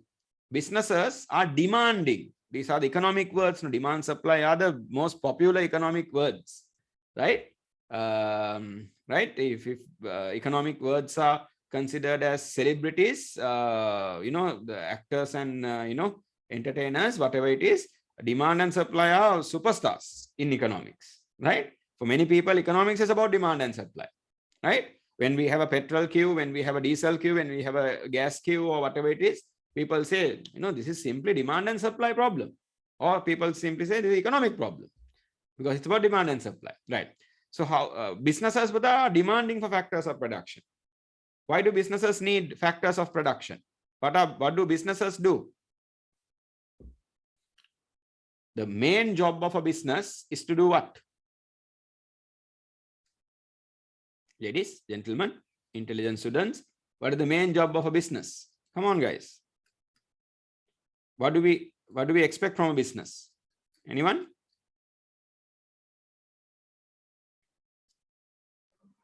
Fulfilling human needs and wants. Fulfilling human needs and wants. Okay. Yeah. In order to fulfill human needs and wants, what do we expect businesses to do? Goods and services. Ah, very good. Right. Who was that? Me, sir. Lavin, do we sit? No, sir. Shahid. Right. Okay. Sorry for that, because it doesn't indicate to me. Right. So, right. Okay. Good for that. Yes. Very good. That's the thing. Because the only way we can fulfill. Now, when you say fulfill goods and services, you're correct. But to do that, businesses have to basically organize the production process. They have to find the land labor capital. That's the entrepreneurship part with that. They have to find the land labor capital. There's a risk of production, face that risk, be innovative, creative, come up with new goods and services, new technologies, and they have to make decisions about the business and actually produce goods and services. So businesses can't do their job. And yes, Hasini, what you have said is also correct. They want profits, right? I think you were trying to say profits. I get it. No problem. They want to earn profits, but to earn profits, the first thing is they have to actually produce goods and services. To produce goods and services, what do we need? Remember I said production, exchange, consumption is inside the model, right? So they need factors of production. Without land, labor, capital, without those factors of production, you can't produce anything. No? They might have entrepreneurship, but you need land, labor, capital. So businesses come to the factor markets. They participate in the factor market and they demand for the land, labor, capital, which is actually with the households. Through the factor market, businesses get the land, labor, capital they need. But of course, households are not going to give them the land, labor, capital just like that, free of charge, right? We will expect something in return. So businesses now have what we call a cost of production. They will have a cost of production. So for the households in the factor markets, you get an income. For businesses, what they get is, what they have is, they incur cost, right? Businesses have a cost of production in the factor market. Households have an income, right? But households have got the income they want. Businesses have got the land, labor, capital they want. Are we clear? So our factor market story is now done. What is a factor market? That's the question I think we are asking now. A market in which a market is kind of a market is any method or any system where buyers and sellers can communicate, and they can exchange either a good or a service or whatever it is, where you have a communication between buyers and sellers for the purpose of exchange. Then we have a market. Today, right, especially you guys will agree with me, we live in a digital era. We don't need a place to call a market. A market doesn't need to be an actual physical place, right? With this web around the world, the World Wide Web, the internet, right? We can create markets globally, virtually. So market is right? Anywhere the word market is there, it's any system or situation where the buyers and sellers are communicating, linking with each other for the purpose of exchange. That is a market, right? What is a factor market? So I'll give a simple definition. If you guys can, please write it down. If you have the hard copy of the study material, Puta, in page 6, there is some space for you. Just write factor market, right? And just simply write this. Very simple thing. Okay, I'm going to now just give a small definition for factor market, right? A market in which, so a factor market, right? A market in which factors of production are, I'm going to give a simple word. Hopefully you guys know the meaning for that word. A market in which factors of production are, I'm going to say, traded. T-R-A-D-E-D, traded. Factors of production are traded. What is trading? Basically, with the buying and selling. So, factor market is a market in which, a market can be any situation, a market in which what is traded? Factors of production, land, labor, capital is bought and sold. Are we clear? Right. So we'll leave it at that. Don't overthink. Right. Factor market. Now we have completed one side of this. Now let's look at the next side. Next side and the next slide both. Yeah. Permission to move on. Of course, some of the things I've highlighted and all that will now disappear as I go to the next slide. Okay. Right. So, the number 5. Now what is happening? Now our story continues. No. Remember, businesses now have the land, labor, capital they need. They have the entrepreneurship effort. So they combine all of this. What do? Putha? They produce goods and services. They use certain production technology, certain production method, and they engage in production. They engage in production. Now, exchange, one part of it we talked about in the factor market. Now, production. So businesses produce goods and services. And what they do is, Putha, number 5, different color thing. Remember, they supply goods and services. Number 5, different color. Please write. They supply goods and services. So businesses supply goods and services. And in return, what do businesses get? They get the business revenue, business income, right? Right. Thank God. They earn a sales revenue or income, right? Word revenue is better for businesses, right? Income is not wrong. Revenue is better. So businesses have earned a revenue now. Businesses have earned a revenue. From that revenue, after they minus their cost of production, they can make their profits. That's okay. From that revenue minus cost of production, they get their profits. Profit is a return they get for entrepreneurship, no? Right? So businesses, we have completed the story about the businesses. So businesses supply goods and services and earn a revenue. Okay. Then households also connect with the product market. How do households connect with the product market? Number 7, again, different color moment. Households are demanding for goods and services. Why do households demand for goods and services? Because the only way known to us, the only way known to humans to satisfy our unlimited wants, our needs and unlimited wants is by using goods and services, consuming goods and services. Now we talk about consumption. In the factor market, product market, we talk exchange, businesses produce, and households consume. See, production, exchange, consumption are there. Households have to consume goods and services to satisfy their needs and wants. So demanding goods and services, number 7, different color moment. And number 8, we have incurring what? Expenditure, consumption expenditure. So households now have to have a consumption expenditure. That's what your parents do with their purchasing power. They use it to buy goods and services, consumption expenditure. Right. Now the main part of the circular flow is done. Now we understand how households, businesses are connected with the factor market and the product market. Just for your understanding, Buddha, right? Your entire unit 2 of the syllabus is about product markets.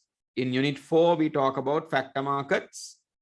And in unit 2, as well as in unit 4, we talk about how households, consumers, businesses go through this. We learn about how production happens, how a business organization works, and all that in unit 4.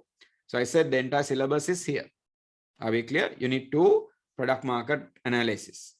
In unit 4, we have factor market analysis. Production in unit 4. Got it? Right. Are we clear? Right. If you guys can let me know, Putha, I can go to the next slide.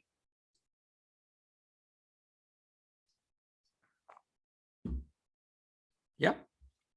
Just let me know as you're done. Then I can confidently move on to the next slide. Yeah. Right. Most of you guys are responding. I think we are okay. Good to go. Right. Okay. Next, we are going to introduce the government now. Okay. So you don't need to write the heading. I'm just saying we are going to introduce the government. Now all same color. No different color moments are over. Oh, by the way, what were the different color moments? And yeah, no, we didn't write a definition for product market. Shall we quickly write, Buddha? If you have the study material, run to page 6 again. Product market. Just write product market. We'll write a small definition. Right? Okay, here we go. Product market, we are defining simple definition. Okay, a market in which product market. Okay, a market in which goods within brackets. What make now? Listen. Don't write goods. Then we are going to write something within brackets. But before that, listen. Can you tell me, Buddha, what makes a good a good? What is this nonsense? What makes a good a good? Anything if it does tangible. very good. Yes. Right. Excellent. Yes. It being tangible. What makes a good is right. Anything brilliant. Anything tangible. Right. Is a good. Horrible handwriting, but anyway. And so you guys can continue now. Goods, you wrote goods, no? A market in which goods within brackets tangible and services. So I'm sure you guys understand. If anything is a service, it is essentially, or it's basically what? Intangible. What does tangibility, intangibility mean? Just for my understanding, if you can help me out a bit, we'll talk about this a bit later. Tangibility is basically you can touch, see, feel, smell, taste, all of these physical things are possible. Right, very good. Yes. Can touch, right? Lamidu, you are correct. Can touch, can see, can feel. If you want to, can taste, can smell. Tangibility. Services are intangible. You can't really touch, see a service. You can experience a service. Now, what we are doing here, what I'm providing here is a service. So after this session, if your parents ask you, so how much economics did you learn? No? How much economics did you learn? You can't say, you can't tell your mother or father, hold on, and this much. If someone asks you, what is the color of economics? What is the taste or flavor of economics? Knowledge. No, you can assign a color to it is, but you understand, intangible, right? So we'll complete our definition. A market in which goods and services, tangible, intangible, are traded. Remember the word traded, bought and sold. So any situation where goods and services are traded, we call it a product market. We call it a product market. Right. Then I want to quickly mention one more thing, right? That is, right. That is number one. Okay, remember Buddha? Number one. Make a note if this helps. Okay. Number one, number three, number 5, and number 7. 1, 3, 5, 7. Why did you write them in different color? Why are those arrows a bit different? Because they have something in common. 1, 3, 5, 7 are what we call, if you guys can make a note somewhere, this is useful for you, right? I'll write it here. Number 1, 3, 5, and 7. These are what we call real, R-E-A-L, real flows. What do we call them, Putta? Real flows. Real flows. Everything else you see in this is more or less a monetary flow. Everything else, all the other arrows are monetary flows, money flows, right? Income, expenditure, cost, all that, money. But when it comes to 1, 3, 5, 7, they are real flows. What does the word real mean? The word real in economics means it could be factors, it could be goods, it could be services. Get it? Factors, goods, and services. They are real flows, material flows. I hope you are clear. For now, just learn the word real. Okay, real flows. Are we okay with that? Yes, sir. Right. Done? So let's move on. Okay, right.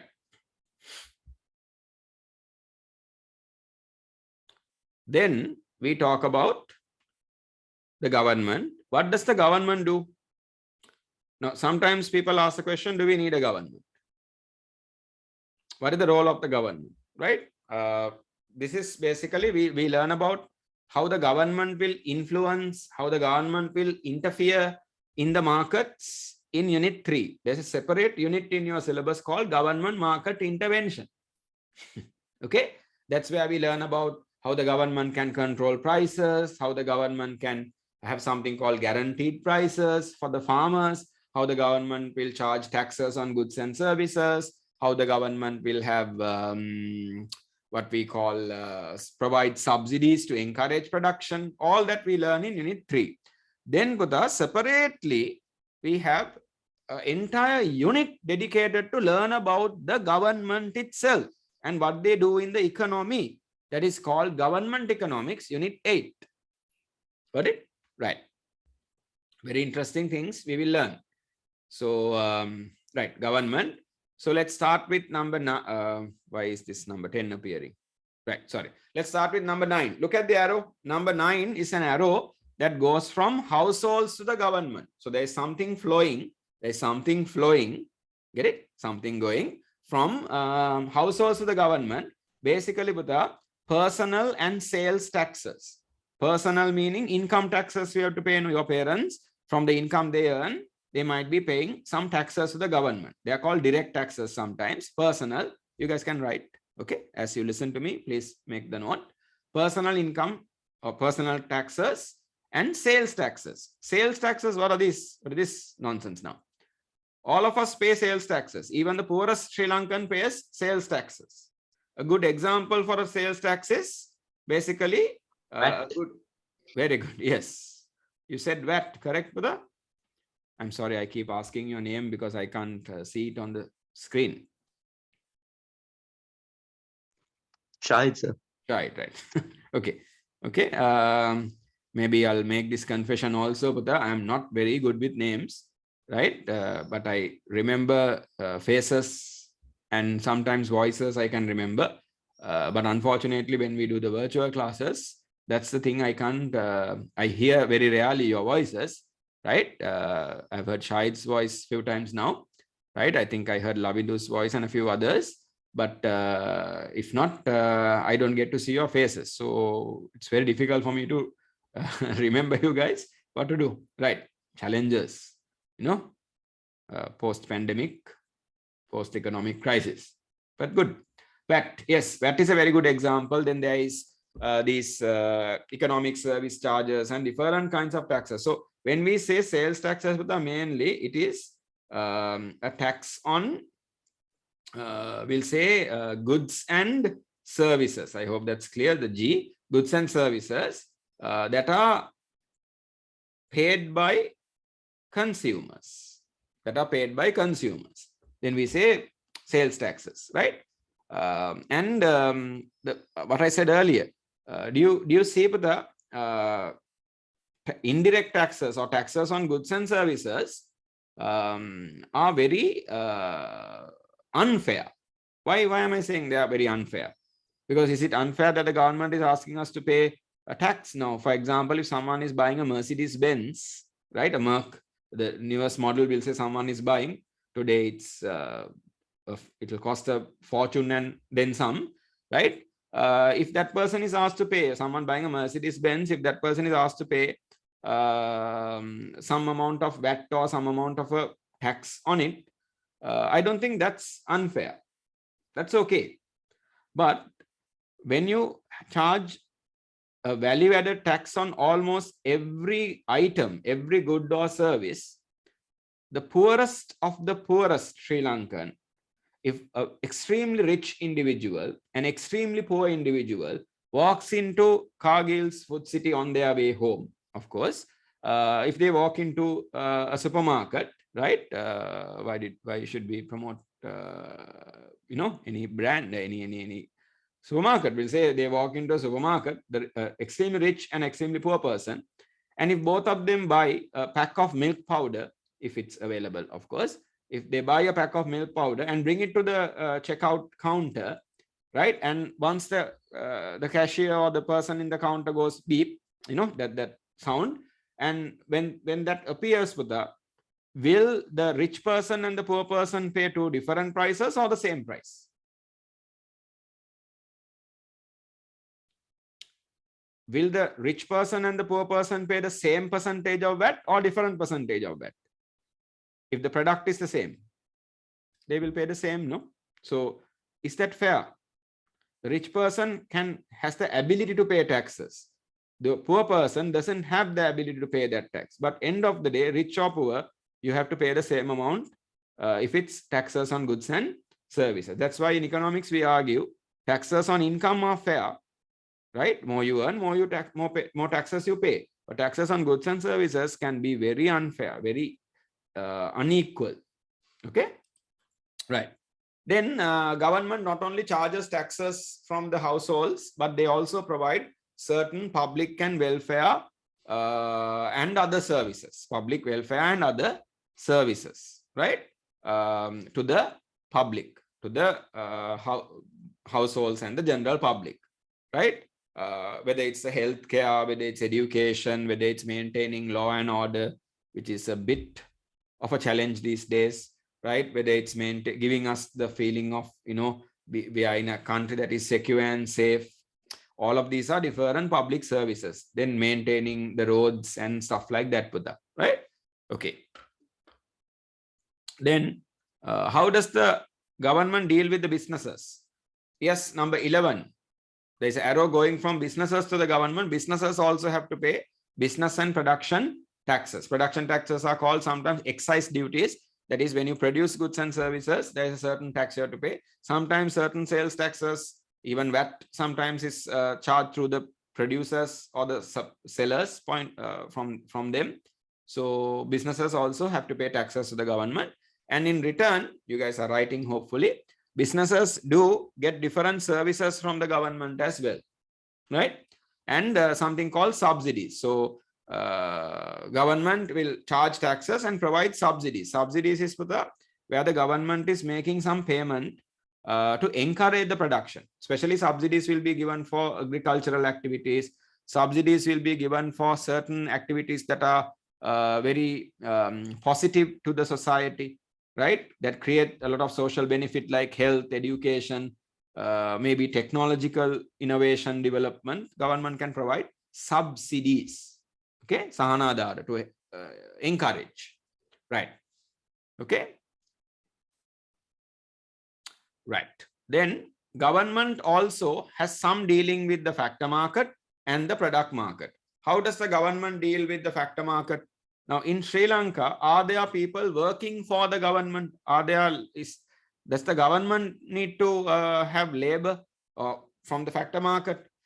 Are there people working for the government in Sri Lanka? Yes or no? Any idea?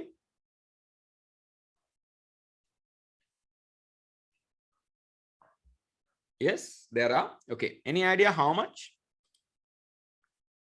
What's our population? Ladies, gentlemen, my Sri Lankan students. Yes, approximately it's about, very good, right? Akila, Lavindu. Yes, you guys are correct.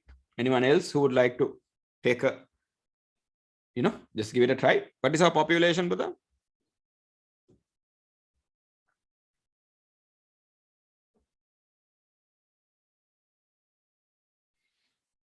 Seriously?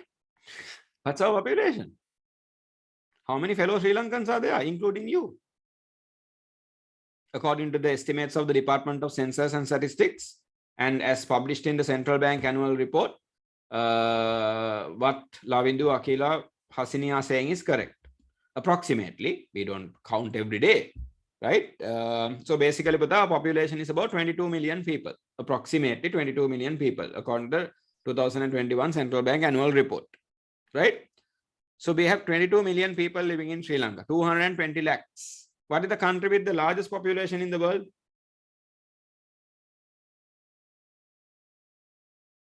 Economics.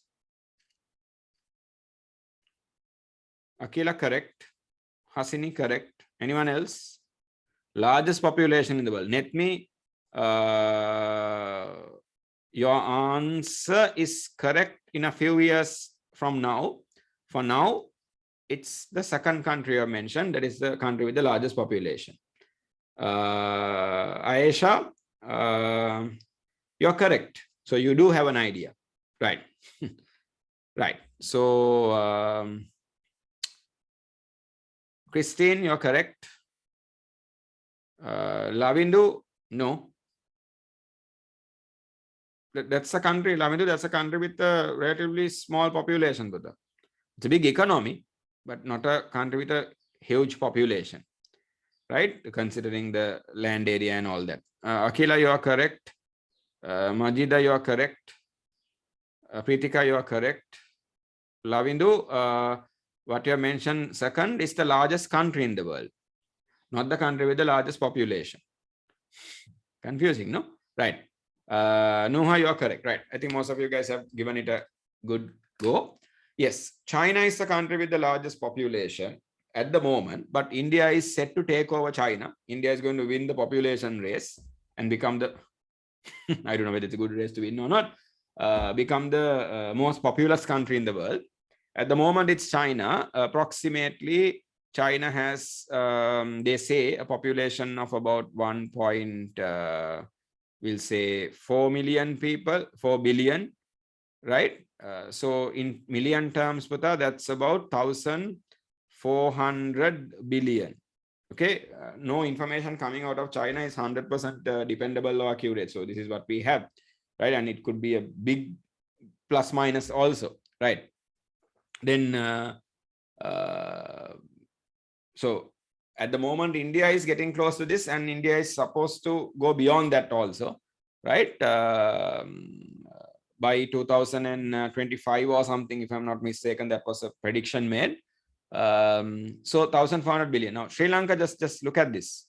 Just do a comparison. I'm trying to give you a comparison. China, then Putta, if you take Sri Lanka, we have a population of basically 22 million, right?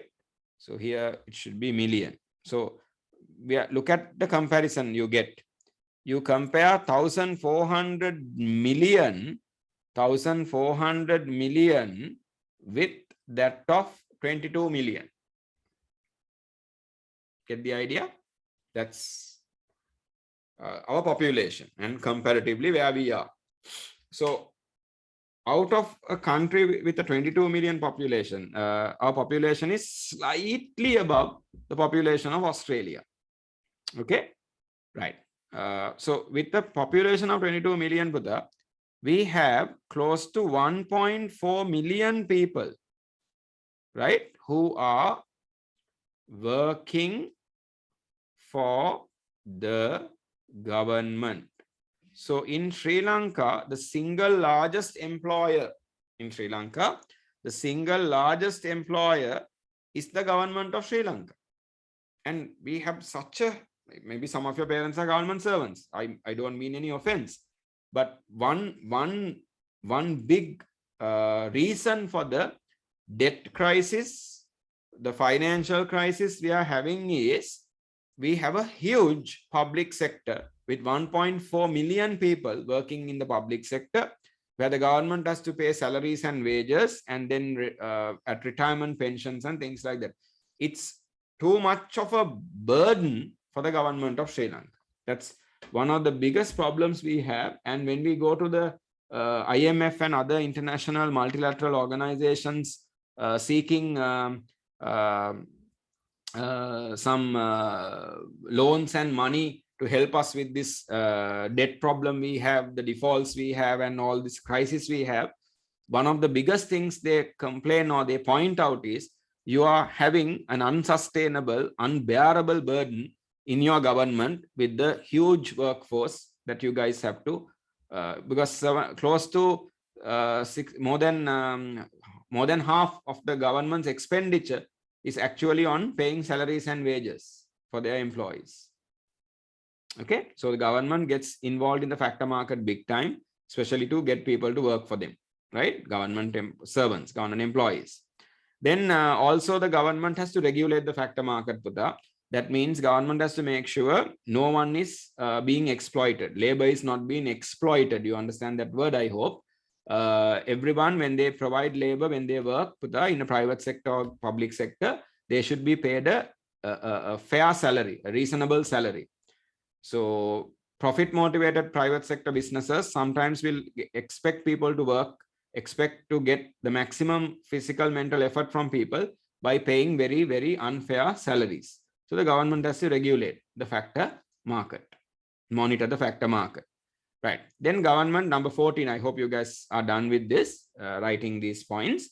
Number 14, government consumption and supplying goods and services. Government has to consume goods and services, right, to provide the different public services. And the government also produces and supplies certain goods and services, such as the state-owned enterprises. We have the CPC, who is unfortunately not supplying anything at the moment. Then we have the electricity board, who supplies with power cuts. Then the railway department to the Sri Lanka Transportation Board to the different government enterprises are there who also produce and supply goods and services. Right. Can I move to the next slide, Putta? Yes. We are past our deadline a bit. So let's quickly do this and finish this off. Anyway, this is the area I targeted for the day. That's okay, right? Because it's important that I set a really solid foundation. Then we can launch from there. Okay. Done. So let me move on then. Right. Next, we are going to talk about the financial market a bit. Right. Remind me to quickly give a definition also. Right. I'll bring on the points so that you guys can quickly write them. Okay. Right. As I explained, make sure you write them. So number 15 is how households deal with the financial markets. When we say financial markets, Putta, just to make this easier for you guys, for now, think of how we deal with banks. That's easier for you. How we deal with banks, right?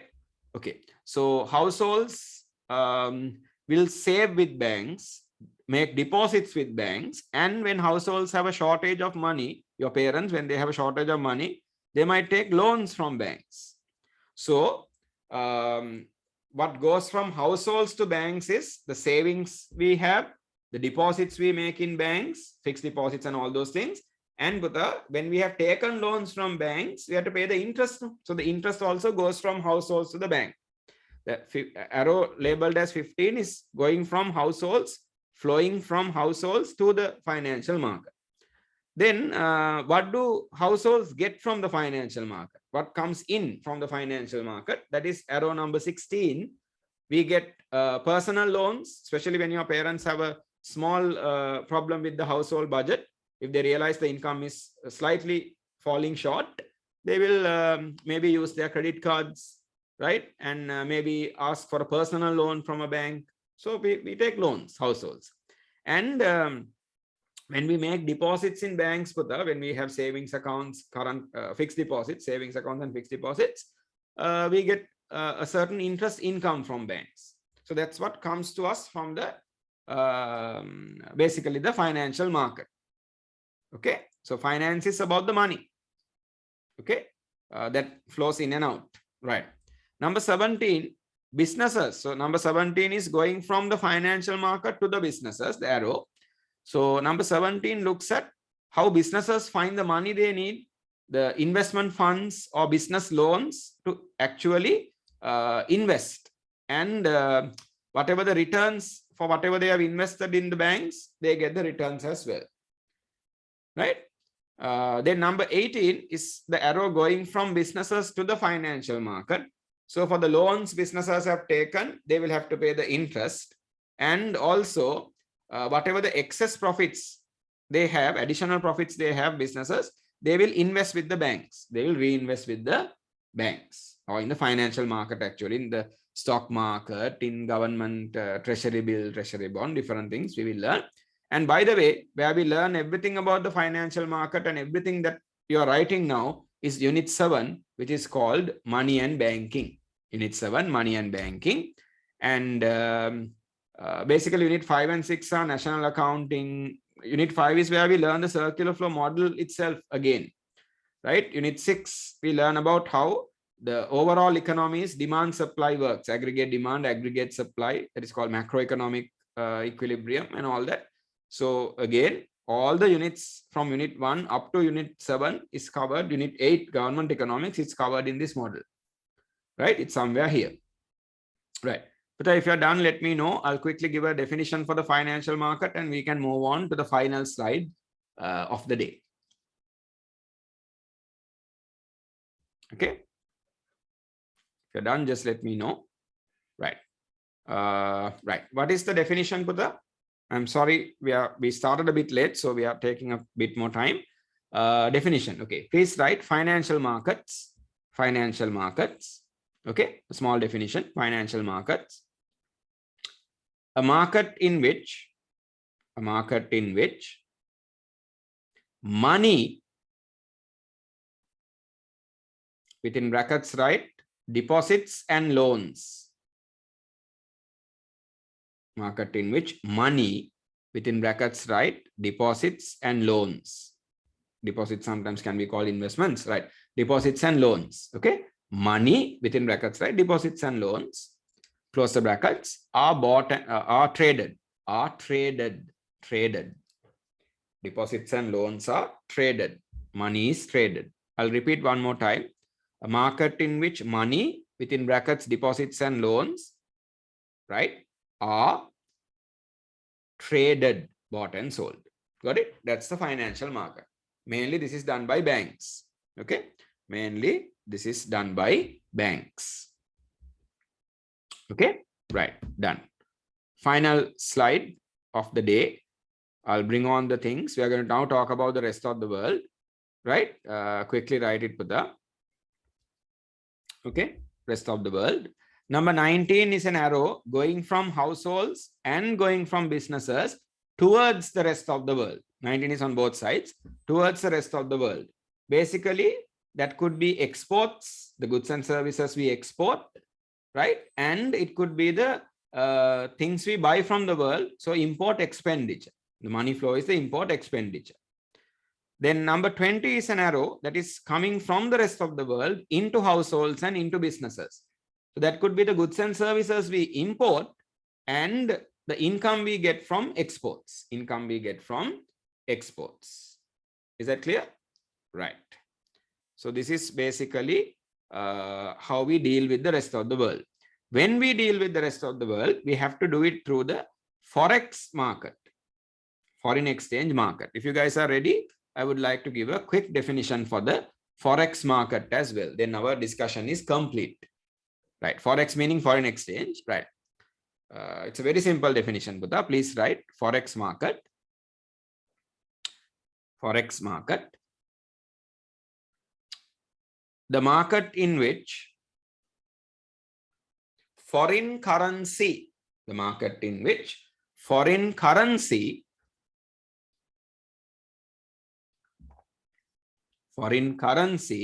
is bought, is traded. Simple. Market in which foreign currency is traded. Foreign currency is bought and sold. You buy foreign currency by paying in rupees, and when you sell foreign currency, you get rupees. So trading. Market in which foreign currency is traded. Done. So we learn about the rest of the world in Unit 9, International Trade. We learn about the foreign exchange market and foreign exchange rates in Unit 10, International Finance. Then we look at the entire model and learn about how economic growth development takes place, Unit 11. And we look at how to manage this entire circular flow of the economy, entire economy, that is called economic policies, that is Unit 12. That's your syllabus. Got it?